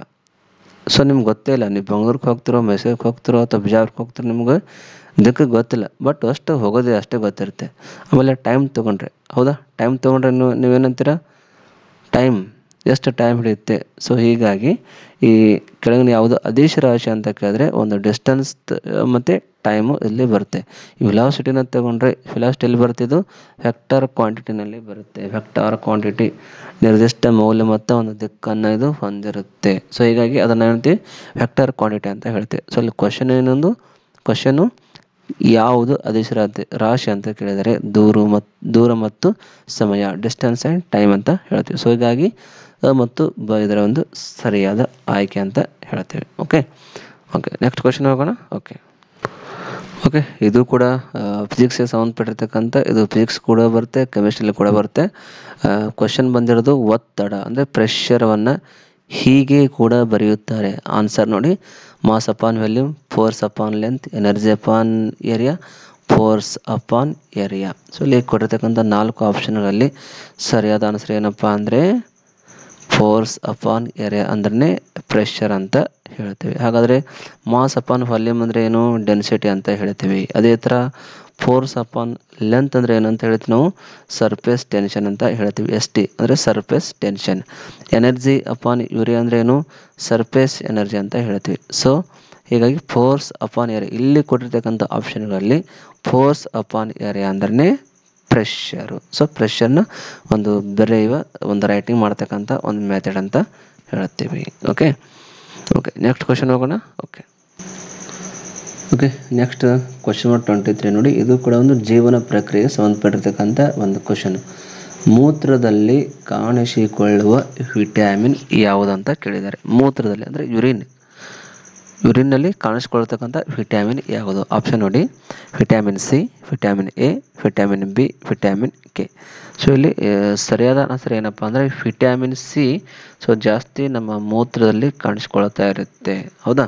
ಸೊ ವಿಟಮಿನ್ ಸಿನ ತೊಗೊಂಡ್ರೆ ನೀವು ಇದು ಜಾಸ್ತಿ ನಮಗೆ ಸಿಗೋದು ಈ ಫ್ರೂಟ್ಸ್ನಲ್ಲಿ ನಮಗೆ ಸಿಗುತ್ತೆ, ಹೌದಾ? ಫ್ರೂಟ್ಸ್ ತಿಂದರೆ ನಿಮಗೆ ಜಾಸ್ತಿ ವಿಟಮಿನ್ ಸಿಗುತ್ತೆ. ಬೇಕಾದ ಫ್ರೂಟ್ಸ್ಗಳನ್ನು ನೀವು ತಿನ್ಬೋದು, ಅಥವಾ ವೆಜಿಟೇಬಲ್ಸ್ ಏನಾದರೂ ನೀವು ತೊಗೊಂಡ್ರೆ ಸೊ ಅದರಲ್ಲಿ ಕೂಡ ಈ ವಿಟಮಿನ್ಸ್ ನಮಗೆ ಸಿಗ್ತಾ ಇರುತ್ತೆ. ಸೊ ಈ ವಿಟಮಿನ್ ಸಿ ಅಂದರೆ ಫ್ರೂಟ್ಸ್ ಆಗಿರ್ಬೋದು ಅಥವಾ ವೆಜಿಟೇಬಲ್ಸ್ ಆಗಿರೋದು, ನೀವು ಏನಾದರೂ ತಿನ್ನದೇ ಹೋದರೆ ಸೊ ಮಿನಿಮಮ್ ವೀಕ್ಲಿ ಒಂದು 3 to 4 ಡೇಸ್ ಆದರೂ ನೀವು ಯಾವುದಾದ್ರೂ ಒಂದು ಫ್ರೂಟ್ಸ್ ಅಥವಾ ವೆಜಿಟೇಬಲ್ಗಳನ್ನು ತಿನ್ನಬೇಕಾಗುತ್ತೆ. ಸೊ ನೀವೇನಾದರೂ ಇದನ್ನು ತಿನ್ನಿಲ್ಲ ಅಂದರೆ ನಿಮಗೆ ಸ್ಕರ್ವಿ ಅಂತಕ್ಕಂಥ ಒಂದು ಡಿಸೀಸ್ ಬರುತ್ತೆ, ನೆನಪಿಟ್ಕೊಳ್ಳಿ. ಸ್ಕರ್ವಿ, SCURVY, ಸ್ಕರ್ವಿ ಅಂತಕ್ಕಂಥ ಒಂದು ಡಿಸೀಸ್ ನಿಮಗೆ ಬರುತ್ತೆ. ಈ ಸ್ಕರ್ವಿ ಅಂದರೆ ಏನು? ನಮ್ಮ ಒಂದು ಮಾನವನ ದೇಹದಲ್ಲಿ ಆಯಾಸ ಆಗ್ತಾ ಇರುತ್ತೆ, ದೌರ್ಬಲ್ಯ ಬರುತ್ತೆ, ಆಮೇಲೆ ಕಾಲು ಮತ್ತು ಕೀಲುಗಳಲ್ಲಿ ನೋವು ಉಂಟಾಗೋಕ್ಕೆ ಸ್ಟಾರ್ಟ್ ಆಗುತ್ತೆ. ಸೊ ಅದೆಲ್ಲ ಆಗೋದೇ ಈ ಒಂದು ವಿಟಮಿನ್ ಸಿ ಒಂದು ಡೆಫಿಷಿಯನ್ಸಿದಿಂದ. ಓಕೆ, ಸೊ ಅದಕ್ಕೆ ವಿಟಮಿನ್ ಸಿ ಜಾಸ್ತಿ ಕಾಣಿಸ್ಕೊಳ್ಳೋದು ಮೂತ್ರದಲ್ಲಿ. ಸೊ ನಾವು ಎಷ್ಟೇ ಫ್ರೂಟ್ಸ್ ತಿಂದರೂ ವೆಜಿಟೇಬಲ್ಸ್ ತಿಂದರೂ ಸೊ ಅದು ಎಷ್ಟು ಬೇಕಷ್ಟು ಉಳ್ಕೊಂಡು ಉಳಿದೆಲ್ಲ ಯೂರಿನ್ ಮುಖಾಂತರ ಹೊರಗಡೆ ಹೋಗ್ತಾ ಇರುತ್ತೆ. ಸೊ ಹೀಗಾಗಿ ನಮಗೆ ಇದೆಲ್ಲ ಪ್ರಾಬ್ಲಮ್ಗಳು ಆಗ್ತಾ ಇರುತ್ತೆ. ಇನ್ನು ಈ ವಿಟಮಿನ್ ಎನ ತೊಗೊಂಡ್ರೆ, ಸೊ ವಿಟಮಿನ್ ಎ ತೊಗೊಳ್ಳೆ ಗೊತ್ತಿದೆ, ಇದು ಕೂಡ ಫ್ರೂಟ್ಸ್ ಮತ್ತು ವೆಜಿಟೇಬಲ್ಸ್ ಮುಖಾಂತರ ನಮ್ಮ ಬಾಡಿಗೆ ಸಿಗ್ತಾ ಇರುತ್ತೆ. ಸೊ ಬಟ್ ಇದರ ಪ್ರಾಬ್ಲಮ್ ಏನಪ್ಪ ಅಂದರೆ ವಿಟಮಿನ್ಸ್ ಎದಿಂದ ನಮಗೆ ಡೆಫಿಷಿಯನ್ಸಿ ಏನಾದರೂ ಆದರೆ ವಿಟಮಿನ್ ಎ ಮುಖಾಂತರ ನಮಗೆ ಬರೋದು ನೈಟ್ ಬ್ಲೈಂಡ್ನೆಸ್. ಈ ಡಿಸೀಸು ಮಾನವರಲ್ಲಿ ಕಾಣಿಸ್ಕೊಳ್ತಾ ಇರುತ್ತೆ. ನೈಟ್ ಬ್ಲೈಂಡ್ನೆಸ್ ಅಂದರೆ ಏನಂತೀವಿ ನಾವು, ಇರುಳುಗಣ್ಣು ಅಂತ ನಾವೇನು ಹೇಳ್ತೀವಲ್ಲ, ಅಂದರೆ ರಾತ್ರಿ ಟೈಮ್ನಲ್ಲಿ ನೋಡೋಕ್ಕಾಗಲ್ಲ. ಡೇನಲ್ಲಿ ನೀವು ನೋಡ್ಬೋದು, ನಿಮ್ಮ ಕಣ್ಣು ಸರಿಯಾಗಿ ಕಾಣಿಸುತ್ತೆ, ನೀವು ಸ್ಪಷ್ಟವಾಗಿ ನೀವು ನೋಡಬಹುದು. ಬಟ್ ರಾತ್ರಿ ಟೈಮ್ನಲ್ಲಿ ನಿಮಗೆ ನೋಡೋಕ್ಕಾಗಲ್ಲ, ಅದನ್ನು ನೈಟ್ ಬ್ಲೈಂಡ್ನೆಸ್ ಅಂತ ಹೇಳ್ತಾರೆ. ಇನ್ನು ಈ ವಿಟಮಿನ್ ಬಿಗೆ ಬಂದರೆ, ವಿಟಮಿನ್ ಬಿನಲ್ಲಿ ಸಿಕ್ಕಾಪಟ್ಟೆ ವಿಟಮಿನ್ B1, B2, B3 ಸಿಕ್ಕಾಪಟ್ಟಿದೆ. ಬಟ್ ಈ ವಿಟಮಿನ್ ಬಿ ನಿಮಗೆ ಸಿಗಬೇಕಾದ್ರೆ ನೀವು ಮೀಟು, ಫಿಶ್ಶು, ಸೊ ಇದೆಲ್ಲವುಗಳನ್ನು ತಿನ್ನಬೇಕಾಗುತ್ತೆ. ತಿಂದಾಗ ಅಷ್ಟೇ ನಿಮಗೆ ಸಿಗುತ್ತೆ. ಮೀಟ್ ಆಗಿರ್ಬೋದು, ಫಿಶ್ ಆಗಿರ್ಬೋದು, ಆಮೇಲೆ ಗ್ರೀನ್ ಲೀಫ್ ವೆಜಿಟೇಬಲ್ಸ್ ಆಗಿರ್ಬೋದು, ಯಾರು ನಾನ್ ವೆಜಿಟೇರಿಯನ್ ಇದ್ದಾರೋ ಸೊ ಅವರು ಈ ಗ್ರೀನ್ ಲೀಫ್ ವೆಜಿಟೇಬಲ್ಸ್ ಇರತಕ್ಕಂಥ ಫುಡ್ ಪ್ರಾಡಕ್ಟ್ನ ತಿನ್ನಬೇಕು. ಅದ್ರ ಬಿಟ್ಟರೆ ಬೀನ್ಸ್ಗಳನ್ನ ತಿಂದರೆ ನಿಮಗೆ ವಿಟಮಿನ್ಸ್ ಬಿ ಸಿಗುತ್ತೆ. ಬೀನ್ಸ್ ಅಂದರೆ ಏನು? ಅವರೆಕಾಯಿ. ಸೊ ಅದನ್ನು ತಿಂದರೆ ನಮಗೆ ಸಿಗುತ್ತೆ. ಈ ವಿಟಮಿನ್ಸ್ ಬಿ ಏನಾದರೂ ನಿಮಗೆ ಡೆಫಿಷಿಯನ್ಸಿ ಆದರೆ ನಿಮಗೆ ಬೇರೆ ಅಂತಕ್ಕಂಥ ಒಂದು ಡಿಸೀಸ್ ಬರ್ತಾ ಇರುತ್ತೆ. ಬೇರೆ ಅಂತಕ್ಕಂಥ ಒಂದು ಡಿಸೀಸ್ ಬರುತ್ತೆ. ಅದರಿಂದ ವಿಟಮಿನ್ ಬಿ ಆ್ಯಕ್ಚುಲಿ ಬೇರೆ ಅಂದರೆ ಏನು? ಹಾರ್ಟ್ ಮತ್ತು ಒಂದು ಬ್ಲಡ್ ಸರ್ಕ್ಯುಲೇಷನ್ ಸಂಬಂಧಪಟ್ಟಂತೆ ಒಂದು ಡಿಸೀಸ್ ಅಂತ ಹೇಳ್ಬೋದು. ಹಾರ್ಟ್ ಮತ್ತು ಬ್ಲಡ್ ಸರ್ಕ್ಯುಲೇಷನ್, ಹೃದಯಕ್ಕೆ ಸಂಬಂಧಪಟ್ಟಿರ್ತಕ್ಕಂಥ ಒಂದು ಡಿಸೀಸು. ಅದು ಬಿಟ್ಟರೆ blood circulation. So blood circulation ಸರಿಯಾಗಿ ಆಗಲಿಲ್ಲ ಅಂದರೆ ಪ್ರಾಬ್ಲಮ್ ಕ್ರಿಯೇಟ್ ಆಗೋದೇ ಈ ಹಾರ್ಟಿಗೆ. ಸೊ ಇದು ಉಂಟಾಗೋದು ಎದ್ರ ಮುಖಾಂತರ? ವಿಟಮಿನ್ ಬಿಯ ಒಂದು ಡೆಫಿಷಿಯನ್ಸಿಯಿಂದ. ಓಕೆ, ಸೊ ಹೀಗಾಗಿ ಗ್ರೀನ್ ಲೀಫ್ ವೆಜಿಟೇಬಲ್ಸ್ ಆಗಿರ್ಬೋದು, ಬೀನ್ಸ್ ಆಗಿರ್ಬೋದು, ಮೀಟ್ ಆಗಿರ್ಬೋದು ಅಥವಾ ಫಿಶ್ ಆಗಿರ್ಬೋದು, ಇವುಗಳನ್ನು ಸ್ವಲ್ಪ ಆವಾಗ ತಿಂತಾ ಇರಬೇಕು. ಸೊ ಅದು ತಿಂದರೆ ನಿಮಗೆ ಯಾವುದೇ ರೀತಿ ಡಿಸೀಸ್ಗಳು ಬರಲ್ಲ. ಇನ್ನು ಈ ವಿಟಮಿನ್ ಕೆನ ತಗೊಂಡ್ರೆ ಇದು ಸಿಗೋದು ಜಾಸ್ತಿ ಎಲ್ಲಿ ಸಿಗುತ್ತೆ? ಸೀರಿಯಲ್ಸ್ನಲ್ಲಿ ಸಿಗುತ್ತೆ. ಸೀರಿಯಲ್ಸ್ ಅಂದರೆ ಏನು? ಏಕದಳ ಧಾನ್ಯಗಳಲ್ಲಿ ನಮಗೆ ಜಾಸ್ತಿ ಸಿಗೋದೆ ಈ ವಿಟಮಿನ್ ಕೆ. ಇದರ ಬಿಟ್ಟರೆ ನಮಗೆ ಇದರಲ್ಲಿ ಕೂಡ ಸಿಗುತ್ತೆ. ಇದರಲ್ಲಿ ಗ್ರೀನ್ ಲೀಫ್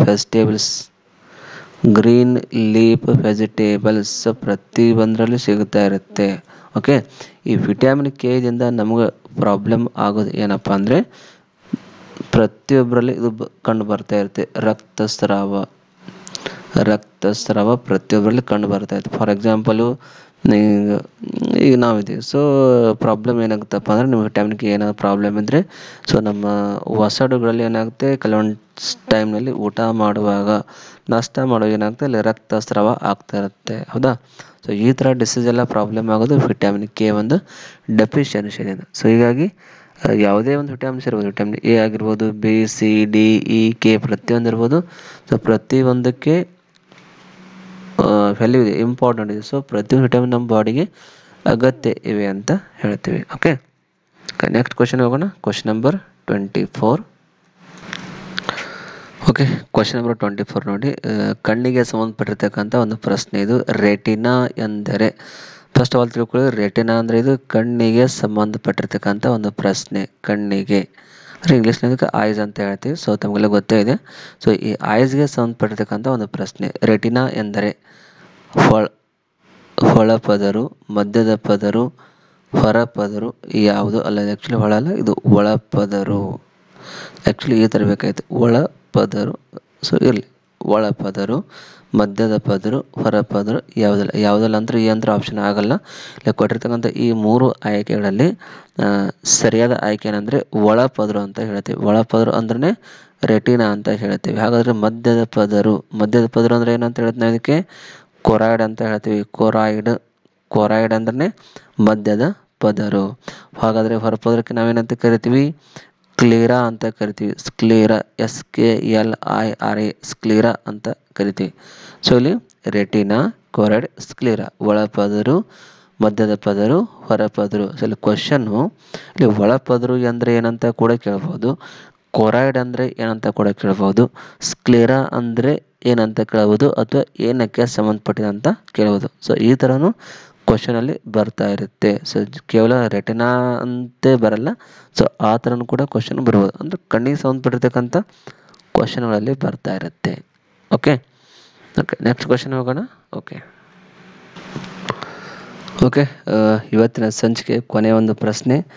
ಕ್ವಶನ್ ನಂಬರ್ 25. ಜೈವಿಕ ಅಂದರೆ ಬಯೋಡಿಗ್ರೇಡಬಲ್ ಅಂತ ಹೇಳ್ತೀವಿ. ಸೊ ಜೈವಿಕ ವಿಘಟನೆಗಳಿಗೆ ಒಳಗಾಗುವ ಮಾಲಿನ್ಯಕಾರಕಗಳು ಅಂದರೆ ಕ್ವಶನಲ್ಲಿ ಅರ್ಥ ಆಗುತ್ತೆ ನಿಮಗೆ. ಒಂದು ಪರಿಸರ ಮಾಲಿನ್ಯಕ್ಕೆ ಸಂಬಂಧಪಟ್ಟಿರ್ತಕ್ಕಂಥ ಇದು ಪ್ರಶ್ನೆ. ಇದು ಜೈವಿಕ ವಿಘಟನೆಗಳಿಗೆ ಒಳಗಾಗುವ ಮಾಲಿನ್ಯಕಾರಕಗಳು ಯಾವುದು ಅಂತ ಕೇಳ್ತಾರೆ ನೋಡಿ. ಕಲ್ಲಿದ್ದಲು, ಕಾಗದ, ಚರಂಡಿ ನೀರು, ಮೇಲಿನ ಎಲ್ಲ. ಸೊ ತಮ್ಗೆ ಅರ್ಥ ಆಗಿರ್ಬೋದು ಕ್ವಶನು.